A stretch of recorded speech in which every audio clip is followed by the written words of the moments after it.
Cop mocks blind black woman in court, collapses when her true identity is revealed. Rebecca's fingers brushed against the coarse surface of the brick wall as she walked alone, the steady tap of her cane guiding her through the dimly lit street. She had just left her physical therapy session, a necessary routine ever since the accident that stole her sight. There was a sudden silence, like the city holding its breath. Then it happened. Shattering glass, screams, footsteps pounding against the pavement, the unmistakable chaos of a crime in motion. A block ahead, three masked figures burst through the front entrance of a luxury jewelry store, their arms loaded with velvet trays, glinting with diamonds and gold. The alarm wailed in protest, piercing the night like a siren of panic. Pedestrians screamed and scattered in every direction. Car tires screeched. Doors slammed shut. Someone shouted, "Get down!" But Rebecca remained upright, motionless, frozen in a reality she couldn't see. She wasn't running. She wasn't ducking. She was simply there, unmoving, unknowing, a blind woman standing in the path of a city unraveling. As people bolted around her in frantic streams of fear, Rebecca stood near the wall, her hands still resting against the brick, her head tilted slightly, listening, trying to make sense of the sounds. Her heart pounded, confused by the chaos she couldn't interpret. She tightened her grip on her cane. Her instincts told her to stay still. Within minutes, the street exploded in flashing red and blue. Police cruisers skidded to a stop, sirens blaring like angry ghosts. Officers poured out, barking commands, weapons drawn. And that's when he saw her. Lieutenant Carter Jones, a man known for his gut instincts and an iron jaw, stepped out of his cruiser and scanned the chaos. People were ducked behind cars, cowering in storefronts. But amidst it all, one figure remained upright. One person wasn't running, wasn't hiding. Her, a black woman, standing alone, wearing dark glasses, holding a white cane. "Target acquired," his instincts whispered. Carter's hand moved to his holster as he approached. "Hey, you!" he barked, his voice slicing through the panic. "Hands where I can see them."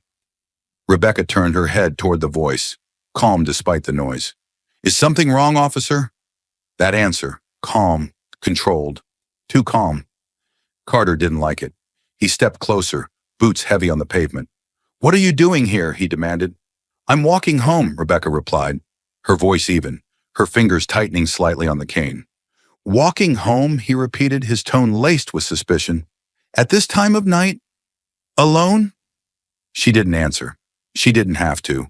She'd been down this road before, the questions that weren't really questions, the tone that already held judgment. Carter's eyes narrowed. He glanced at the tote bag slung across her shoulder. "What's in the bag?" "My personal things," she said quietly. But Carter wasn't asking. He stepped forward and yanked it from her shoulder, rifling through it without permission. His fingers paused. A crisp $100 bill stared back at him. And that's all it took. His lips curled into a cold smirk. Well, look what we have here." Rebecca frowned, confused. "That's mine. My therapist gave it to me earlier for the cab." But he cut her off. "A robbery just went down, and you just happen to have fresh cash in your bag?" He lifted the bill like it was Exhibit A in a trial already decided. "Where are your accomplices?" he asked, stepping in closer. Rebecca's brows furrowed behind her dark glasses. "Accomplices? You were standing right outside the store when they ran out," Carter growled. "You didn't run. You didn't panic. You knew exactly what was going on." "I'm blind," she said softly. He didn't blink. "And I'm supposed to believe that's not an act?" The weight of his words slammed into her like a punch. She had no words, only the sting of injustice burning behind her ribs. A second officer approached. "No suspects in sight. They got away clean." Carter didn't miss a beat. He pointed at Rebecca. "Not all of them. But we don't have any evidence she was involved." The younger officer hesitated. Carter's voice dropped to a hard whisper. "She was here. She didn't run. And she's got unexplained cash. That's enough for probable cause." And just like that, Rebecca Lawson's world shifted. No witness, no weapon, no hard proof. Just a blind woman at the wrong place, at the wrong time, with skin the wrong color. "Turn around," Carter ordered. Rebecca stood frozen. "Please, I didn't..." The cold steel of handcuffs snapped shut around her wrists before she could finish. She inhaled sharply, her lips trembling not from fear, but fury. They didn't ask who she was. They didn't check her record. They didn't care. Because to them, she wasn't Rebecca Lawson. She wasn't a veteran. She wasn't a survivor. She was a silhouette, a statistic, a scapegoat. The last thing she heard before the squad car door slammed shut behind her was Carter's voice, low and smug. "We got her. Case closed." The moment the squad car pulled into the station lot, Rebecca could feel the weight of injustice press harder against her chest. Her wrists throbbed where the cuffs bit into her skin. She couldn't see the towering gray walls of the precinct, but she could hear the sharp slam of the metal doors, the echoing footsteps of officers pacing across tile, and the hum of fluorescent lights overhead, a chorus of authority, indifferent and unforgiving. They didn't help her out of the car. They yanked her. Inside, no one said a word to her that wasn't a command. "Sit. Hands behind your back. Stay quiet." It wasn't a conversation. It was control. As they booked her fingerprints, personal items, mugshot, Rebecca tried to speak. "I don't understand what's happening. I didn't do anything." They didn't respond. They didn't even look at her. She was led down a hallway that reeked of bleach and stale air. The interrogation room was cold, metallic, and windowless. It felt like a box meant to crush people, not uncover truth. They sat her in a steel chair bolted to the ground. Her cane had been taken away. Without it, she was more disoriented than ever, trapped in an invisible world, surrounded by people who had already decided she was guilty. No lawyer, no phone call, no rights read aloud, just silence and then accusation. Lieutenant Carter Jones stepped in first, his presence like a shadow spreading across the room. He tossed a manila folder on the table with a thud that made Rebecca flinch. He didn't sit. He loomed. His voice was calm, cold, rehearsed. "You know why you're here." "I don't," she said, her voice cracking. "I didn't see anything. I didn't know what was happening." "Exactly," he said, stepping closer. "You didn't see, but you knew." He opened the folder and pulled out a photo. She couldn't see it, of course, but he described it in detail. "Here," he said, tapping the image with his finger, "is you, standing outside the store. Right here, your hand is raised." "I was using the wall to navigate," she said quietly. "You expect me to believe that?" he snapped. "You just happened to raise your hand as 3 masked robbers ran out the door?" "I'm blind," she whispered. "I didn't even know." "And that's convenient," he cut in. "Too convenient." Another officer stepped in, a younger man, clearly less certain, but still playing along. He held up a bag with Rebecca's belongings. "We found the cash." "Therapy payment," she said. "My instructor gave it to me. You can call." "No one's calling anyone," Carter said sharply. "You don't get to control this room." Then came the so-called witness. They didn't bring him in, but they referenced him, some man who'd apparently seen everything from across the street. Carter opened a statement, began to read. "He says he saw you raise your hand right before the robbers escaped. Says you were clearly signaling them, helping them time their getaway." "I didn't see anyone," Rebecca exclaimed. "I didn't hear them until it was too late. I was just trying to figure out where I was." "You're lying," Carter said flatly. The words hit her like bricks. She felt the chill of the room creeping into her skin, through her bones. She sat straight, composed, but inside, she was unraveling. Not because she was guilty, but because she realized this wasn't about the truth. It never was. This was about making someone fit a story, and she was perfect for it. A solitary woman, poor, disabled, black. Easy to blame, easy to bury. The officers circled her with accusations, each one sharper than the last. "Why were you there? Why didn't you run? Why didn't you call for help?" The questions weren't seeking answers. They were digging a grave. Rebecca kept her voice calm, steady, but her hands trembled in her lap. "I told you, I was on my way home. I walk this route every Wednesday," Carter scoffed. "And you just happened to stop right in front of a high-end jewelry store during a major robbery? You expect anyone to buy that?" "I can't choose where crime happens," she said, more to herself than them. Carter slammed his palm down on the table.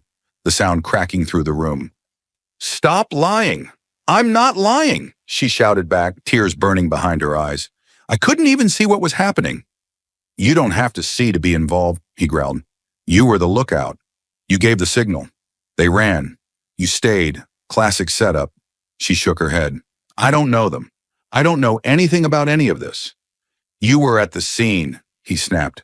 "That's all I need." "But you have no proof," she cried out. "We have fingerprints. We have testimony. We have motive," Carter hissed. "That's enough for the DA." And there it was. The reality dropped like a guillotine. They weren't interested in solving a crime. They were interested in closing a case, and she was convenient. Rebecca felt her pulse in her throat. She sat there, hands clenched, the room spinning despite the stillness. She wasn't being treated as a person, she was being processed like evidence. Dehumanized, reduced. No one listened. No one believed. No one cared. She thought of the years she spent proving her worth in silence, the jobs she worked, the therapies she endured, the independence she fought for. All of it erased in an instant, by one accusation, because she couldn't see, because she was poor, because her skin was dark. The officer read her rights like it was a formality, a checklist. You have the right to remain silent. But she wasn't silent, not inside. Inside, something was screaming for justice, for dignity, for breath. They slid a confession across the table. "If you cooperate," Carter said, "you might get a deal. Otherwise, you're going down with the rest of them." Rebecca didn't move. She didn't reach for the pen. This was a setup, a lie dressed as a legal process. And she knew it. But what choice did she have? She sat in that freezing room, surrounded by strangers who saw her not as a woman, but as a problem to be solved. And for the first time since losing her sight, Rebecca Lawson felt truly invisible. But the nightmare didn't end at the police station, it only deepened. After the interrogation, after the baseless accusations and the cold silence, Rebecca was dragged into a holding cell where the walls were just as unforgiving as the people who put her there. What awaited her inside wasn't just isolation, it was humiliation, cruelty, and the slow, suffocating weight of being dehumanized.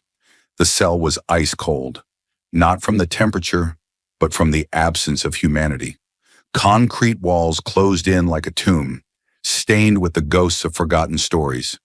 A single flickering bulb buzzed overhead, casting a sickly yellow light across the floor. The cot beneath Rebecca was thin, the mattress barely a cushion against the metal frame. Every breath she took came out in wisps, shallow and uncertain. She was a blind woman locked in a system that had already decided she didn't matter. The door slammed shut behind her with a clang that echoed too long, too final. No one said when she'd get a lawyer. No one said when she'd get her call. She was just shelved, like a misplaced file. Across the cell block, murmurs began. The prisoners were already talking. "She's the one," someone whispered from behind the bars across the corridor. "The chick that acted blind to cover for her crew."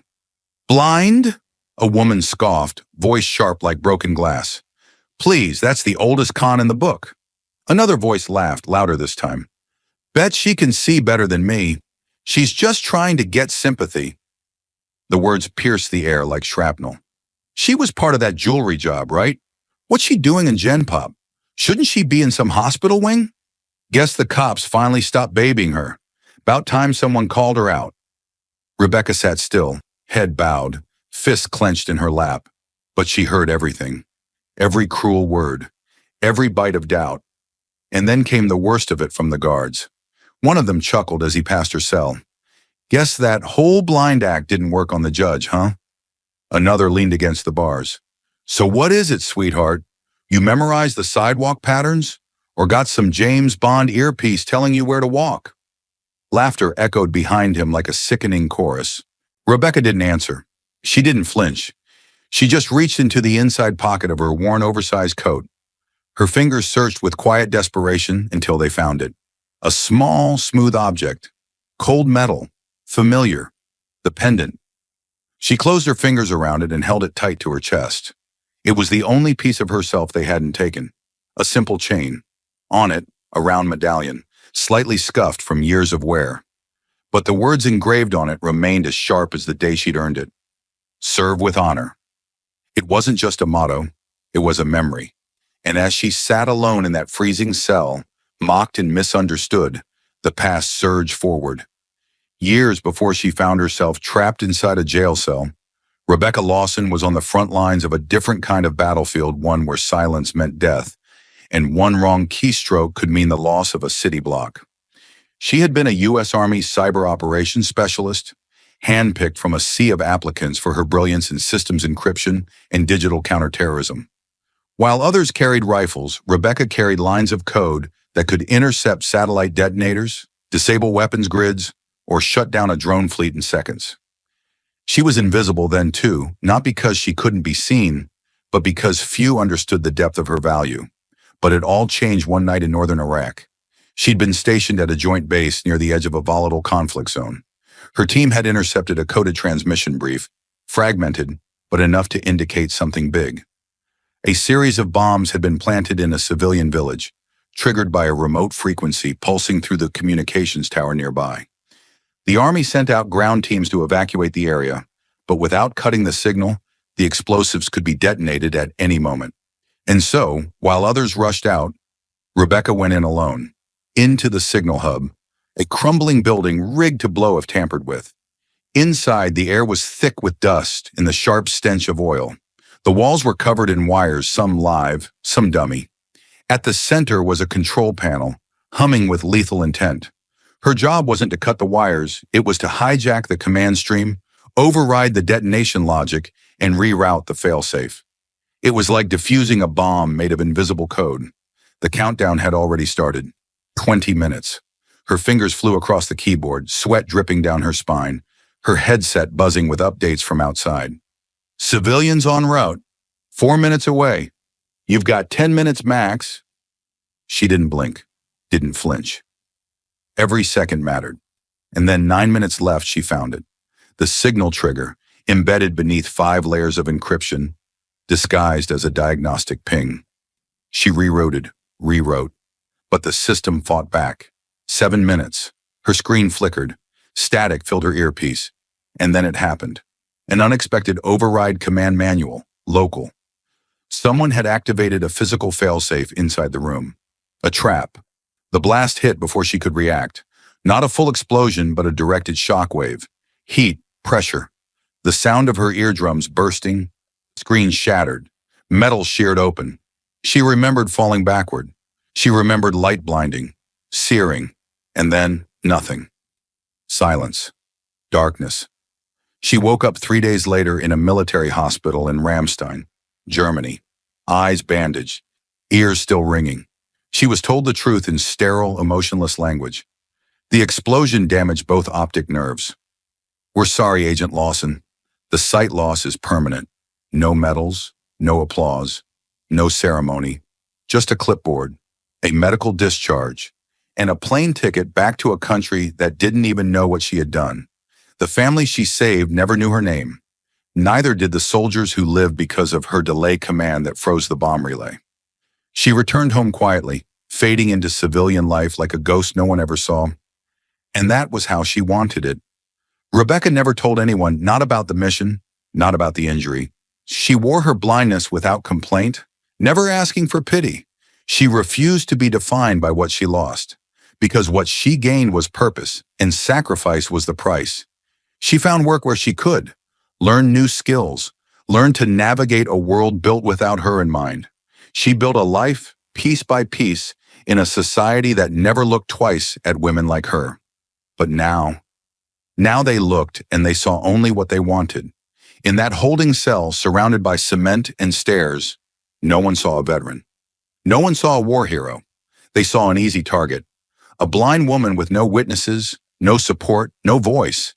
Because she had chosen silence, because she had buried her past to avoid pity, they buried her in presumption.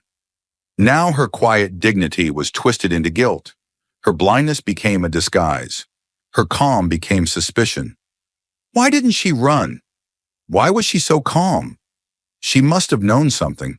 She could almost hear their inner voices. The police, the press, the public. No one asked, why would a disabled black woman risk everything for a few dollars and a fake signal? They didn't ask because they didn't care.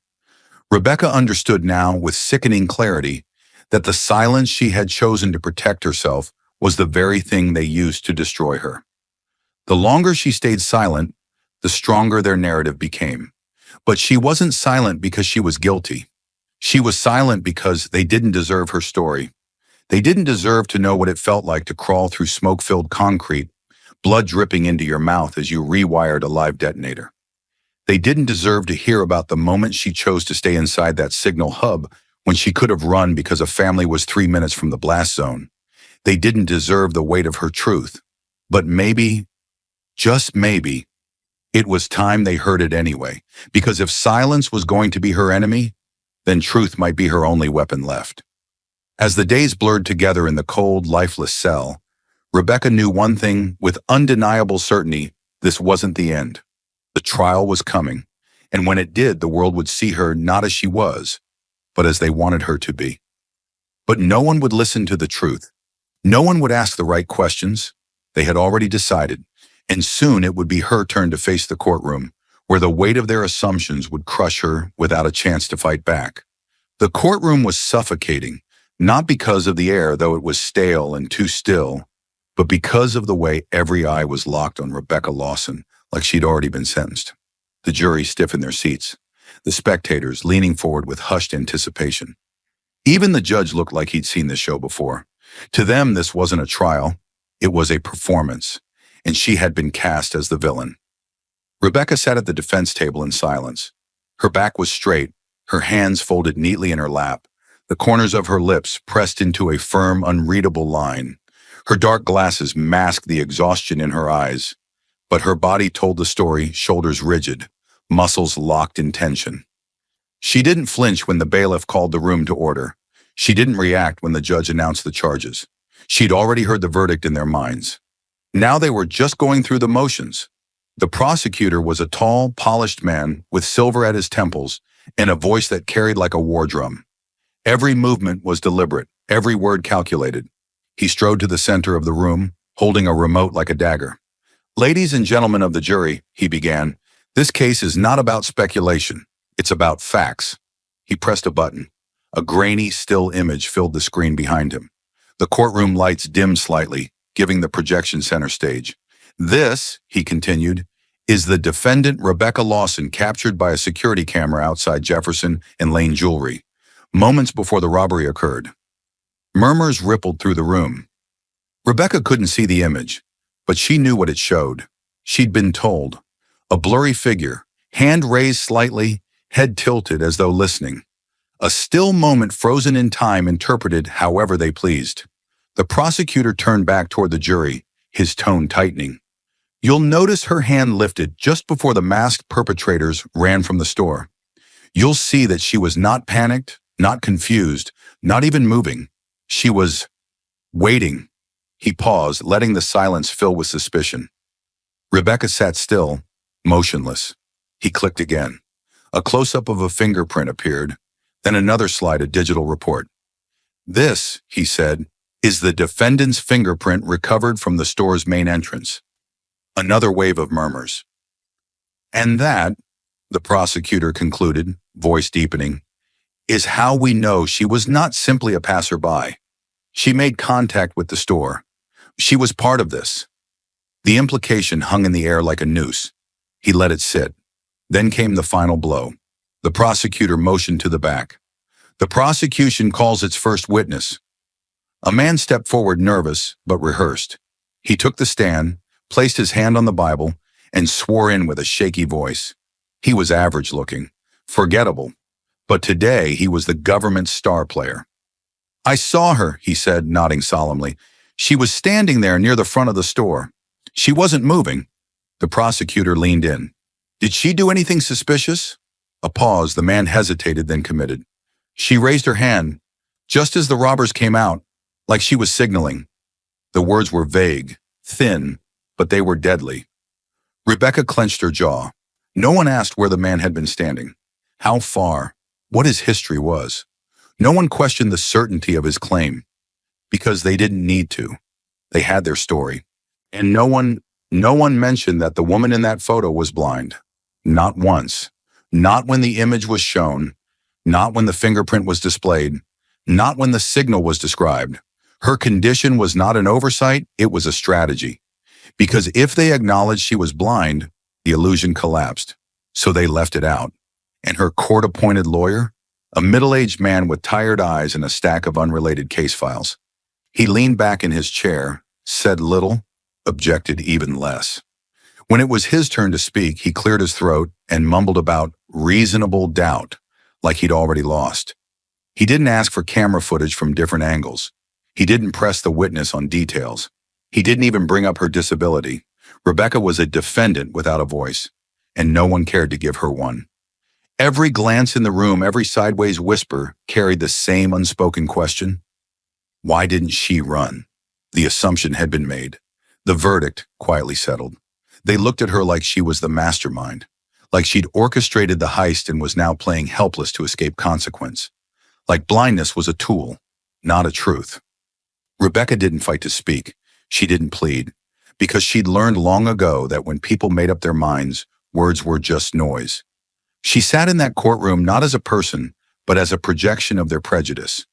They didn't see her medals. They didn't see the service record, the injuries, the sacrifices. They saw the color of her skin. As the final words of the prosecutor echoed in her ears, Rebecca realized the truth. No one would listen to her now. Her fight in the courtroom had been in vain. The verdict was delivered and her future was sealed. The gavel fell with a finality that echoed through Rebecca's bones. Guilty, the judge had declared, and the words were like a weight that crushed her chest, suffocating any hope she had left. The room was still, the murmur of the crowd nothing more than a dull buzz in her ears. Her lawyer hadn't put up much of a fight. His arguments had been weak, his questions irrelevant. The prosecution had presented nothing more than flimsy evidence, grainy photos, a fingerprint, and a so-called witness who could barely recall the details. But it didn't matter. They had already made up their minds about her. Rebecca felt the cold metal cuffs snap around her wrists again as the bailiff motioned for her to rise. She glanced at the jury, their faces all turned away, unwilling to meet her gaze. No one saw her as an innocent woman caught in a terrible misunderstanding. They saw only a black, blind woman with a convenient story, a convenient suspect to pin the crime on. Her heart sank as the courtroom doors opened, and she was led out in front of the reporters, flashing cameras and whispers that burned like acid. The weight of their judgment, the pressure of their assumptions, was unbearable. She was nothing more than a criminal in their eyes. Rebecca was sentenced to 5 years in prison for her supposed role in the robbery, though she hadn't been anywhere near the scene of the crime, and the real perpetrators were still at large. 5 years. The thought of it was almost too much to bear. She had come so close to proving her innocence. But in that moment, it felt as though the world had turned its back on her forever. As they led her back to the holding cells, she fought to hold herself together. She wouldn't cry. Not now, not in front of these people who had already decided she was guilty. But inside, a storm raged. Back in the cold, empty cell, Rebecca collapsed onto the cot. The weight of the past weeks, of the trial, of everything she had lost, settled around her like a suffocating blanket. The walls felt smaller now, the air heavier. She could still hear the echoes of the courtroom, the whispered judgments, the mocking glances. She reached for the pendant around her neck, its smooth surface grounding her for just a moment. Serve with honor. Honor. Where was the honor in any of this? She had given everything for a cause she believed in. She had saved lives, sacrificed her sight, and now she was being punished for a crime she didn't commit. The silence of the cell was deafening, but it gave her the space to think. For the first time, Rebecca felt truly alone. Her blindness, which had once been a barrier to others, now felt like a trap. She couldn't even see the faces of those who were condemning her. She couldn't see the world as it was, but she knew one thing for certain. She was not going to let this be the end. But how? How could she fight back against an entire system that had already written her off as guilty? The fight for justice is just beginning. More shocking twists are ahead. Don't miss a moment. Like, subscribe, and turn on notifications to stay with us. Thank you for standing for truth and justice. Where are you watching from? Let us know. The fluorescent lights of the prison visitation room flickered overhead, humming with a dull, oppressive rhythm. Rebecca Lawson sat alone at the far end of the plastic table, her wrists resting on the cold surface, her posture stiff but composed. The orange jumpsuit she wore clung to her like a badge of humiliation, not guilt. Around her guards stood like statues, watching every movement, every breath. This wasn't a place where people found justice.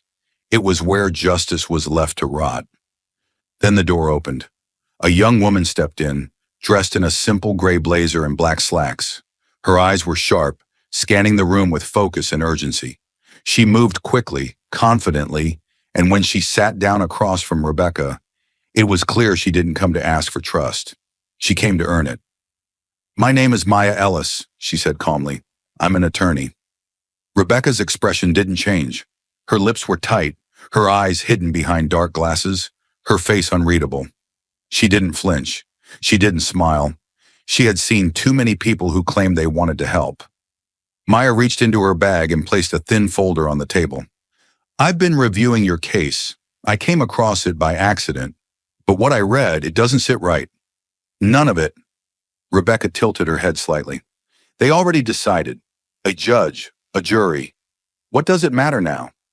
"It matters," Maya said, her voice firm, "because I think you're innocent. And if I'm right, then someone set you up." For a long moment, silence stretched between them, thick and heavy. Then Rebecca spoke, her voice quiet but sharp. "And what do you expect me to do? Cry? Beg? I've been locked in this cell for months for something I didn't do. I've already tried believing people. I believed justice existed. That didn't go well." Maya leaned forward, her voice unwavering.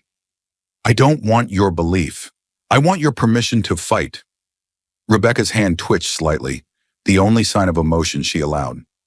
"Fine. Do what you want, but don't expect me to hope." That was all Maya needed. Back in her office, Maya launched herself into the case like a woman possessed. The file was a disaster, thin arguments, vague connections, and a clear narrative driven more by prejudice than fact. The prosecution had relied on a single camera still, a shaky witness statement, and a rogue fingerprint. There were no weapons, no stolen goods, no real motive. So why had Rebecca been convicted so quickly? Maya started with the witness, the man who had testified that he saw Rebecca raise her hand to signal the robbers, Peter Fisher. She tracked down his records and immediately found a red flag. He had a criminal past. Multiple arrests for fraud, theft, and public intoxication. Charges that had mysteriously disappeared just weeks before the trial. Digging deeper, Maya found financial records. A bank deposit $2,000 dated 3 days before Fisher took the stand. The money had come from an untraceable source, but Maya had a hunch. She followed the trail, and it led her straight to Lieutenant Carter Reynolds, the officer who had arrested Rebecca, the same man who had built the case, the same man who had claimed Rebecca was too calm and acting suspicious, the same man who had conveniently found a fresh $100 bill in her bag. Next, Maya focused on that money, the so-called proof that Rebecca had benefited from the crime. She obtained the list of serial numbers from the stolen cash. It took days of bureaucracy and paperwork, but when she finally got access, her jaw dropped. The serial number on the bill found in Rebecca's bag didn't match any of the stolen bills, not even close. That was the second lie. The prosecution had built their case on half-truths and assumptions, and no one had bothered to check. Or worse, they had known and ignored it. Maya's final task was to find out if there was more footage angles, evidence the court never saw. And there was. She filed a motion to access private security footage from the building across the street from Jefferson and Lane Jewelry. After multiple denials and legal pressure, the building management finally released a hard drive from the night of the robbery. Maya loaded the footage and watched and froze. There was Rebecca, standing still, alone, facing slightly toward the commotion but making no movement. No hand signal. No strange gestures. Nothing. Her hand moved up once, but not in any kind of signal. She was feeling the brick wall beside her, stabilizing, orienting herself, a blind woman using touch to find her bearings in a moment of chaos. Maya watched it again and again. This was the footage that could have saved Rebecca. But it had never been shown, never submitted, never even mentioned. Whether by negligence or design, it had been buried. And now Maya had it. She returned to the prison, this time not with questions but with answers. Rebecca sat across from her again, her posture the same. But something in her shifted when Maya began to speak. "I have proof," Maya said. "I found the real footage. I know the witness lied. I know the money in your bag wasn't from the robbery." Rebecca said nothing at first. Her lips parted, then closed again. And then finally, quietly, "You really found it?" Maya nodded. "They silenced you because it was easy, because no one thought you'd fight back. But now you will, with me." Rebecca's hand moved slowly to her chest, where the old pendant rested beneath the jumpsuit. Her fingers curled around it. "Serve with honor," she whispered. And for the first time in a long time, she let herself believe. For the first time in months, Rebecca was no longer just a silent figure behind bars. She was a voice with proof. Armed with new evidence and a lawyer who refused to back down, she was led back into the courtroom. Chi Viet Bang Ting on ChatGPT said, "Toi an Jok Chat Kin Jen Tuong." Journalists with notepads at the ready, courtroom sketch artists furiously scribbling, a gallery full of strangers leaning forward in tense anticipation. And at the center of it all, Rebecca Lawson, seated silently at the defense table, her head held high, her dark glasses hiding the storm brewing just beneath the surface. For months, she had been painted as a criminal, a liar, a fraud. For months, the prosecution's narrative had gone unchallenged. But today, everything was about to change. Maya Ellis stood with calm precision beside the defense table. Her suit was pressed, her expression sharp, her voice steady as steel. She had waited for this moment. She had clawed for it through bureaucracy, resistance, and silence. Now she had the truth, and it was about to be unleashed. "Your Honor," she said, turning to face the judge, "the defense respectfully submits new video evidence previously omitted from discovery that contradicts the prosecution's central claim." The judge peered over his glasses, eyes narrowing. "Proceed." The lights dimmed. A hush fell over the room. Maya stepped to the monitor, remote in hand. "This footage," she said clearly, "was obtained from a private security camera mounted on the building across the street from the alleged crime scene. Unlike the grainy and partial images presented earlier, this video provides a full, unobstructed angle of the defendant's actions before, during, and after the robbery." The screen came to life, and there she was, Rebecca, alone, blind, vulnerable. The image was clearer than anything the jury had seen before. It showed Rebecca standing on the sidewalk, her hand brushing the wall beside her as she slowly oriented herself. The commotion inside the jewelry store had already begun. Alarms blared in the background. Pedestrians ran. Lights flashed. But Rebecca did not run. She did not move to help. She did not even look toward the chaos because she couldn't. The jury watched in silence as Rebecca's hand moved slightly, not upward, not outward, not in any deliberate gesture, but along the bricks of the building, a blind woman using her sense of touch to anchor herself amidst panic. "She's not signaling," Maya said, voice low but firm. "She's navigating." The video continued. One of the robbers rushed out of the store, dashing past her. Rebecca flinched at the sound, stepping back. Her hands pulled in tight to her chest, the universal posture of someone startled, not someone complicit. The video froze. Maya turned back to the court. "This is the same moment the prosecution used to claim Ms. Lawson was signaling the robbers to escape. The same moment that led to her arrest. The difference is, now we see what actually happened." She let the silence hang. Then she continued. "The defense also submits this document," she said, handing a page to the bailiff, who passed it to the judge and jury. "An official report from the Federal Reserve, listing the serial numbers of the bills stolen from Jefferson and Lane jewelry the night of the robbery." She walked to the evidence table, lifted a sealed plastic bag, and held it up.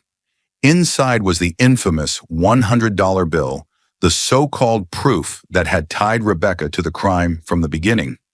"This is the bill found in my client's purse," Maya said, voice rising just slightly, enough to draw the full attention of the room. Now compare the serial number on this bill to the stolen ones. You'll find it doesn't match. In fact, she held up another sheet. You'll find that it was issued weeks before the robbery ever took place. It has no connection to the crime scene whatsoever. Gasps rippled through the gallery. One juror leaned forward, another whispered to their neighbor. Maya stepped closer to the jury box, her eyes scanning each face. What we've seen today is not just a misunderstanding. It's a misrepresentation of evidence, of character, of truth. She paused, then continued with the precision of a scalpel. Rebecca Lawson was arrested not because of what she did, but because of what they thought she looked like. Because she didn't run. Because she didn't scream. Because she couldn't see. And in their eyes, that made her suspicious. She took a step back, her voice colder now, cutting through the silence like a blade. The prosecution built their case on a photo, a gesture misread, a dollar bill that didn't belong, and a witness who we now know had a criminal record and accepted money from the arresting officer. All eyes turned toward the prosecution table. The lead prosecutor, once confident and composed, now shuffled through his papers, his face pale, his composure cracking. Lieutenant Carter Reynolds, seated in the gallery behind him, shifted in his seat, his jaw clenched tight. Maya wasn't finished. This woman, she motioned to Rebecca, served her country.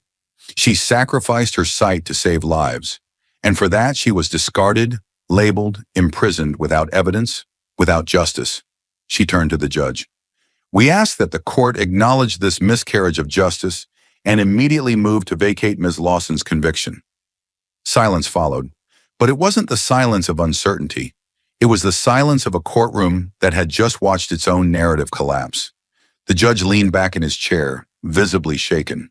The jurors whispered among themselves, the weight of what they'd seen shifting the entire mood of the room. For months, they had believed Rebecca was guilty. Now they couldn't look her in the face. The courtroom lights seemed harsher now, silence heavier. The air itself felt charged as if it was waiting to crack. All eyes were on Maya Ellis as she approached the witness stand, her heels striking the polished floor with a rhythm that echoed like a countdown. At the center of the storm sat Peter Fisher, the prosecution's star witness. Nervous, fidgeting, a bead of sweat forming at his temple. He didn't look like the confident man who once testified that he had clearly seen Rebecca signal the robbers. He looked like a man who knew the walls were closing in.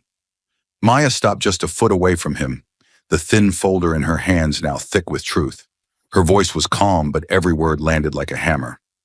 Mr. Fisher, do you recall the statement you gave under oath regarding Ms. Lawson's actions on the night of the robbery? Fisher swallowed hard. Yes, I do. You said you saw her raise her hand like she was giving a signal, correct? Yes, that's what I said. Maya nodded, flipping open the folder. I find that interesting, she said, because we now have surveillance footage from a camera across the street that shows Ms. Lawson was doing no such thing. In fact, the footage makes it clear she was using her hand to feel along the wall, a blind woman attempting to navigate unfamiliar terrain. Fisher shifted in his seat. I didn't see the footage. I remember what I saw. Do you? Maya asked, her voice dropping slightly, sharpening. Or do you remember what you were told to say? The courtroom tensed. A low murmur buzzed at the edge of the gallery. The judge leaned forward. So did the jury. Maya reached into her folder again. Mr. Fisher, are you aware that we obtained your financial records? Fisher went pale. 3 days before your testimony, a sum of $2,000 was deposited into your bank account from a private account traced back to Lieutenant Carter Reynolds. Do you deny receiving that money? That was personal. Maya cut him off. And are you aware that you were cited for public intoxication and disorderly conduct just weeks before your statement? Charges that mysteriously disappeared after you agreed to testify? Peter Fisher's mouth opened, but no words came out. The courtroom was deadly quiet. Maya didn't stop. Mr. Fisher, did Lieutenant Reynolds instruct you on what to say in your testimony? His voice cracked. I didn't want any trouble. That's not an answer. Peter Fisher looked down, his voice barely a whisper. Yes. Gasps erupted around the room. The judge slammed his gavel once. Order! But it was too late. The damage had been done. Maya turned slowly toward the gallery, then toward the prosecution table, where Lieutenant Carter Reynolds sat frozen, his face pale, fists clenched at his sides. Maya stepped closer to the center of the courtroom, letting the silence draw out before speaking.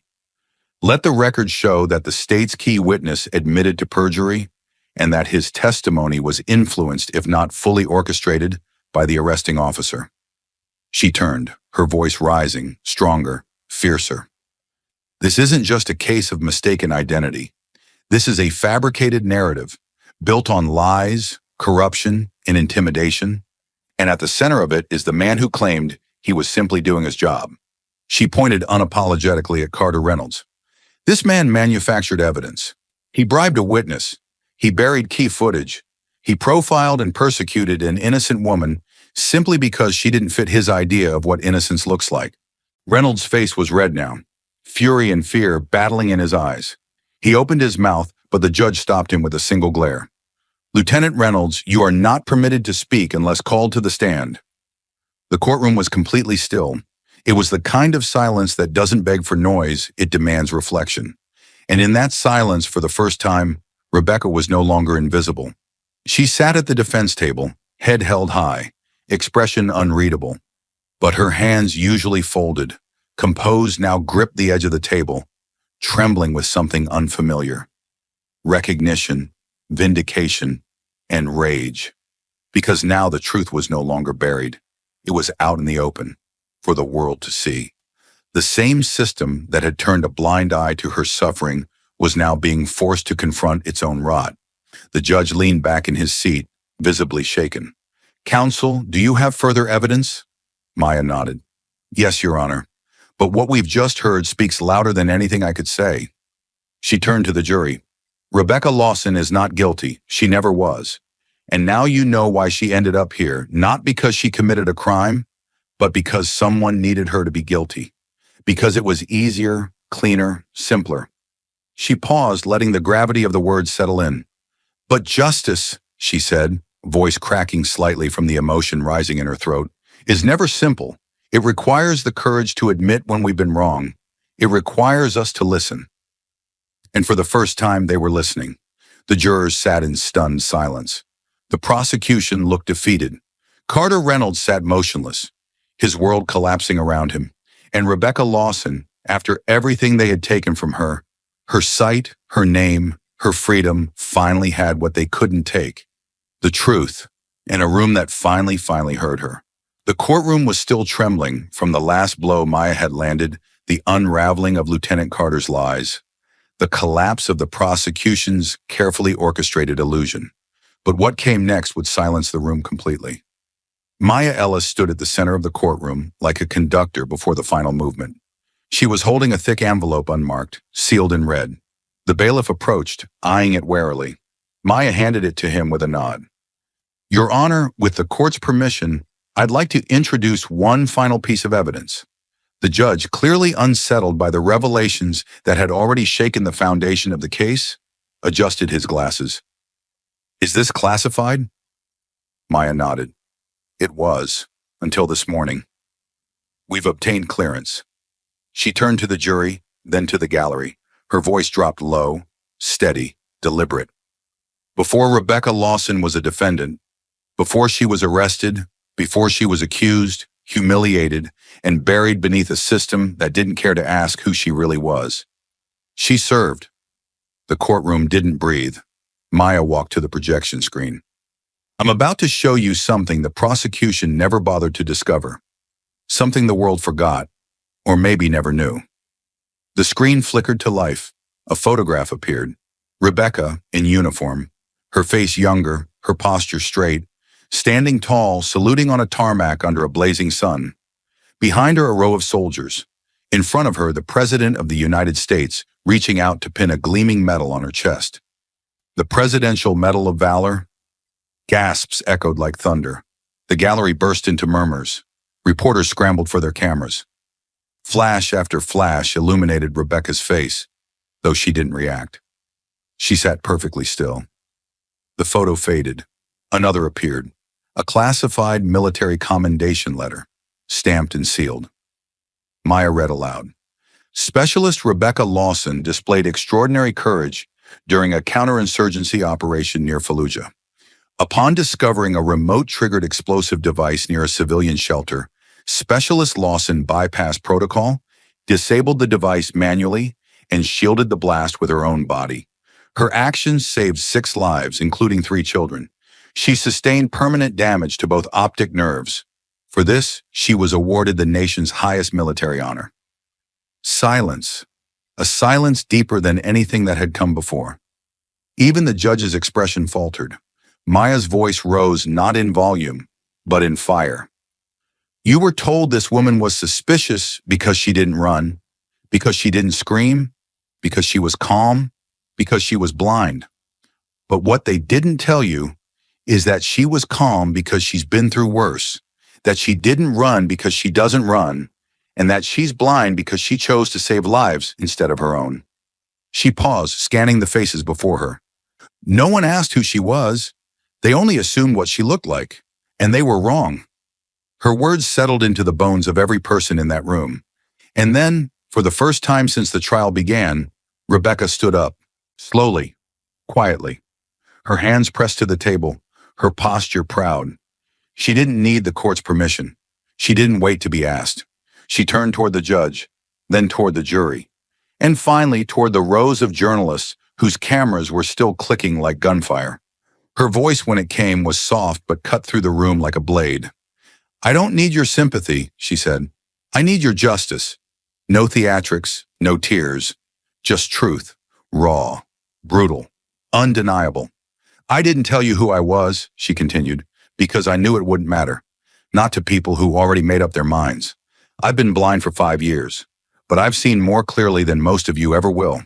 She took a breath, steady and full. You put a uniform on me, gave me medals, called me a hero.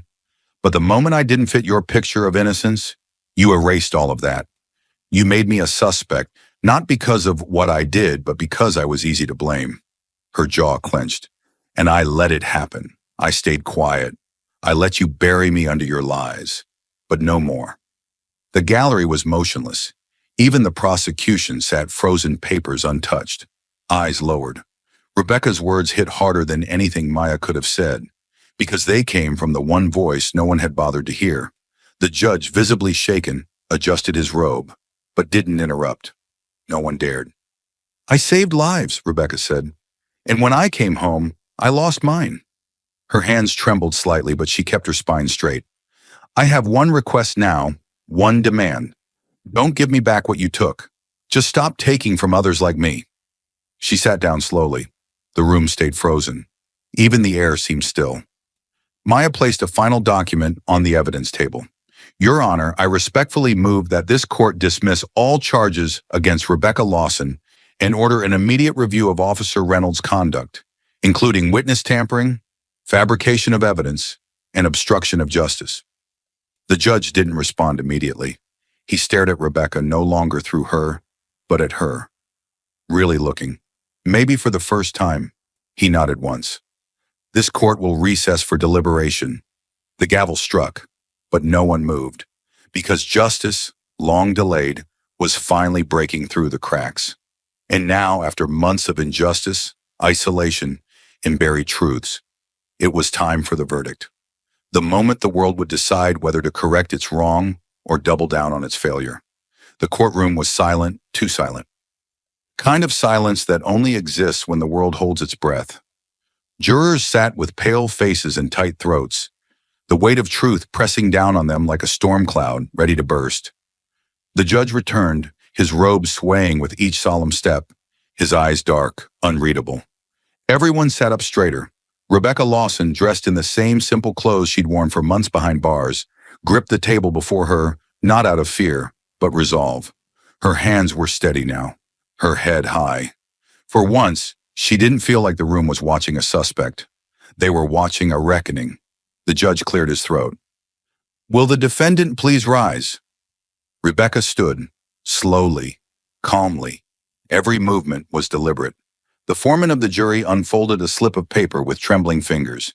He looked up, locking eyes with the judge, then shifted to Rebecca. We, the jury, Find the defendant, Rebecca Lawson, not guilty on all counts. The words detonated like thunder. Gas echoed across the gallery. Reporters scrambled, pens flying, fingers on shutters.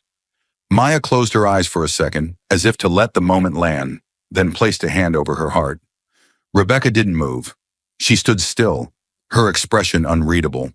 But deep in her chest, a locked door had just burst open. The judge raised his gavel. This court finds all charges dismissed. Furthermore, due to the overwhelming evidence of misconduct, this court is ordering an immediate criminal investigation into Lieutenant Carter Reynolds for witness tampering, coercion, and fabrication of evidence. Now it was Carter who stood frozen, the same man who had once barked orders, who had dragged Rebecca from the street in front of flashing lights and shouts of guilt, now stared ahead, jaw tight, color drained from his face. He didn't protest. He didn't blink, because he knew it was over. Two court officers approached him from behind. One gently removed the badge from his chest. The sound of metal sliding off fabric was sharper than any scream. For a second, the room was completely still. Then the murmurs started. A courtroom that had once stared at Rebecca like a criminal now whispered her name with awe, curiosity, and shame. But she didn't revel in it, because this wasn't a victory parade. It was a survival march. As she walked out of the courtroom, cameras exploded like fireworks. Dozens of reporters shouted questions, flashing lights filled the air like machine gun bursts. But Rebecca kept moving. Her shoulders didn't sag. But Rebecca kept moving. Her shoulders didn't sag. Her stride didn't falter. She didn't cover her face. She didn't flinch. Because for the first time in months, she walked not as an inmate, not as a defendant, not even as a symbol. She walked as herself, Rebecca Lawson, soldier, survivor, truth teller. At the bottom of the courthouse steps, a small crowd had gathered, people who had followed the story, people who had doubted her, people who now stared at her like they were seeing something they didn't think existed anymore, a miracle born from injustice. Behind her, a scuffle of movement. Carter Reynolds was being escorted through the hallway, still in uniform, though no longer carrying the weight of power, just the burden of consequence. His face was tight with resentment. He passed by Rebecca, flanked by two internal affairs officers. He didn't look at her, but she turned, just slightly. Her voice, soft but clear, reached him like a blade sliding between armor. Don't let this happen to someone else. No rage, no vengeance, just truth. And that was enough to make him stop in his tracks. He looked at her finally, and for the first time, saw her not as a target, but as the person he tried to erase. She held his gaze for only a moment longer before turning away, leaving him to choke on the silence of his own collapse.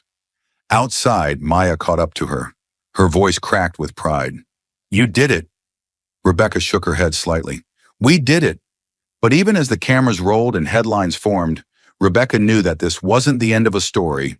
It was the beginning of a warning. She had survived the machine of injustice.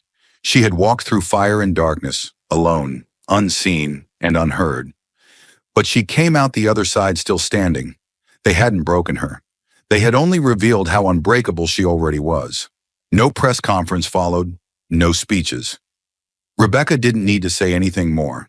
She had said the only thing that mattered. Don't let this happen to someone else. And that was enough to echo through every hallway of power, every precinct, every courtroom that had ever turned a blind eye to truth. Rebecca Lawson walked away, not as a victim in chains, but as a woman who had shattered the walls built to bury her. She didn't win because they gave her justice. She won because she never stopped demanding it. This wasn't just a story about a trial.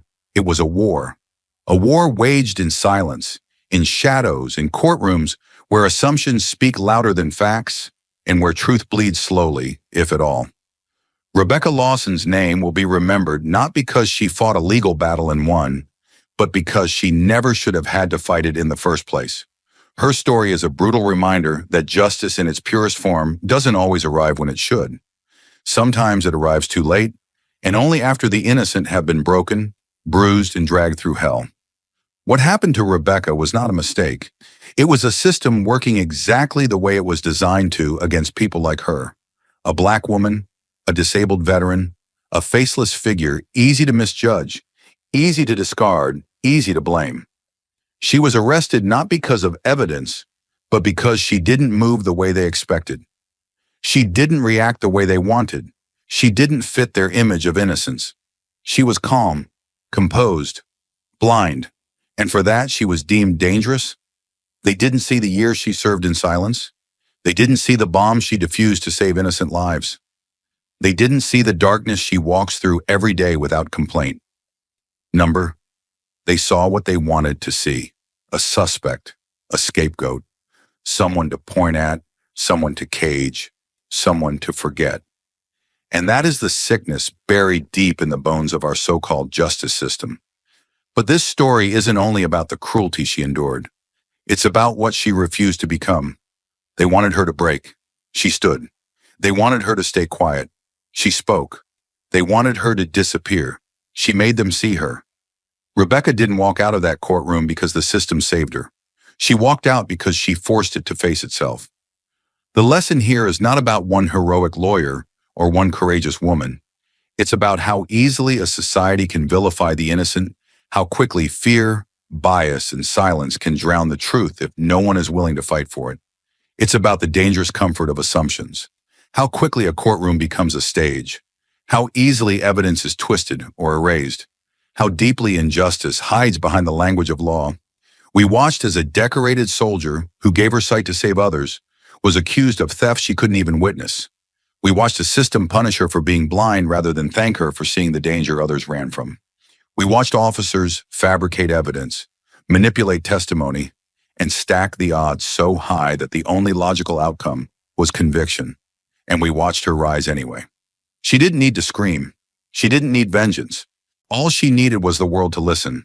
And when it finally did, when the evidence was undeniable and the truth stood naked in the middle of that courtroom, justice had no choice but to follow. But not everyone gets a Maya Ellis. Not every wrongly accused has someone to dig, to fight, to believe. So what then? That's the real question. Because if Rebecca's story ends with applause and headlines, but the system remains unchanged, then all we've done is watch another tragedy with a happy ending and walked away unchanged. We cannot let that happen. Rebecca Lawson's story is a warning. Justice is fragile. Truth can be buried. And power, when left unchecked, will always protect itself first. So remember her not just as a survivor, not just as a hero, but as a symbol of what's possible when one woman stands up against an entire machine and says, "No, not me, not again." She didn't walk out for applause. She walked out for those still trapped, still voiceless, still unseen. And her message, quiet but unshakable, remains burned into the heart of that courtroom and into ours. Don't let this happen to someone else. If you believe that justice is worth fighting for, share Rebecca's story. Let her voice echo beyond the courtroom and into every heart that still dares to hope. Her journey is not just hers, it's a reminder of the silent battles many face every day. Like, subscribe, and stay with us as we continue to tell powerful, emotional stories that demand to be heard. Together, we can shine a light where darkness once ruled. Justice starts with awareness, and awareness begins with you. Corrupt judge mocks man in wheelchair freezes when he stands up and reveals his true identity. The courtroom felt frozen, not from cold, but from tension so thick it pressed down on everyone. Wooden benches creaked under the weight of spectators, some leaning forward, others whispering behind their hands. Then the doors opened. Elias Monroe entered in a wheelchair. His movements were slow but controlled. His dark navy suit was sharp, precise, without flair. His expression unreadable. No fear, no plea for sympathy. His eyes stared straight ahead, cold, focused, like a blade waiting to strike. Across the room, seated high above them, all like a self-proclaimed god of justice, Judge Alton Prescott adjusted his robe and leaned forward. His fingers drummed against the polished mahogany bench, slow, rhythmic, almost theatrical. Tap, tap, tap. Then came the smile, a small curling thing that didn't quite reach the eyes. "Well," he said, his voice smooth and soaked in contempt, "this is unexpected." The room tensed. Prescott tilted his head, mockery seeping from every word. "You wheel yourself in here. Expecting what?" Justice? A ripple of laughter broke the tension, first soft, then louder. A few chuckles from the gallery, a smirk from one of the jurors, a snort from the back row. No reprimands, no shame, just the shared comfort of cruelty. Elias didn't blink. He sat motionless, hands resting on his lap, as if he hadn't just been publicly humiliated, as if the comment hadn't pierced every wound left by war, loss, and betrayal. There was something unsettling in his silence, not submissive, not broken, but controlled. Like a fuse yet to be lit. Judge Prescott wasn't finished. A man like you, he continued with a shake of his head, should be grateful we even let you through the door. You parade yourself in here hoping to pull heartstrings, but this court doesn't bend for sob stories. The laughter resumed, louder now. One juror covered his mouth, failing to suppress a grin. Another leaned over, whispering something to the person beside him, both stifling giggles. Even the court stenographer hesitated for a second, glancing up, almost unsure whether to transcribe such venom. Still, Elias said nothing.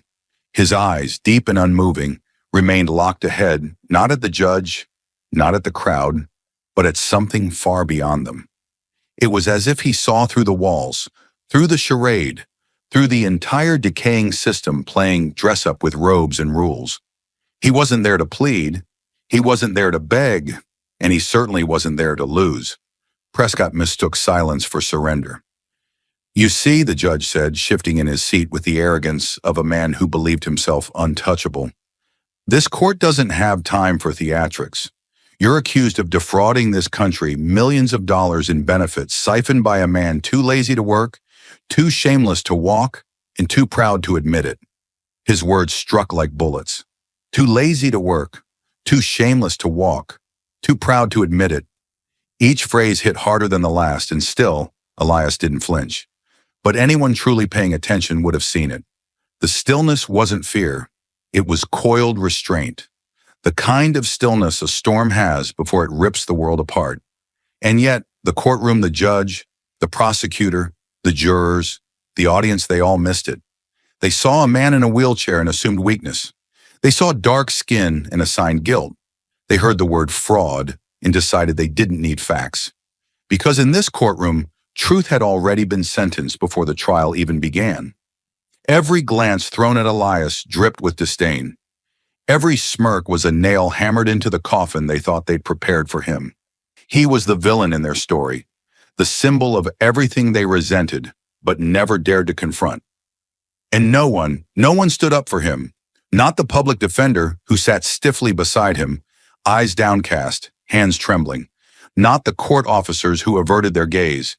Not even the press in the back, whose cameras zoomed in like vultures circling a dying animal.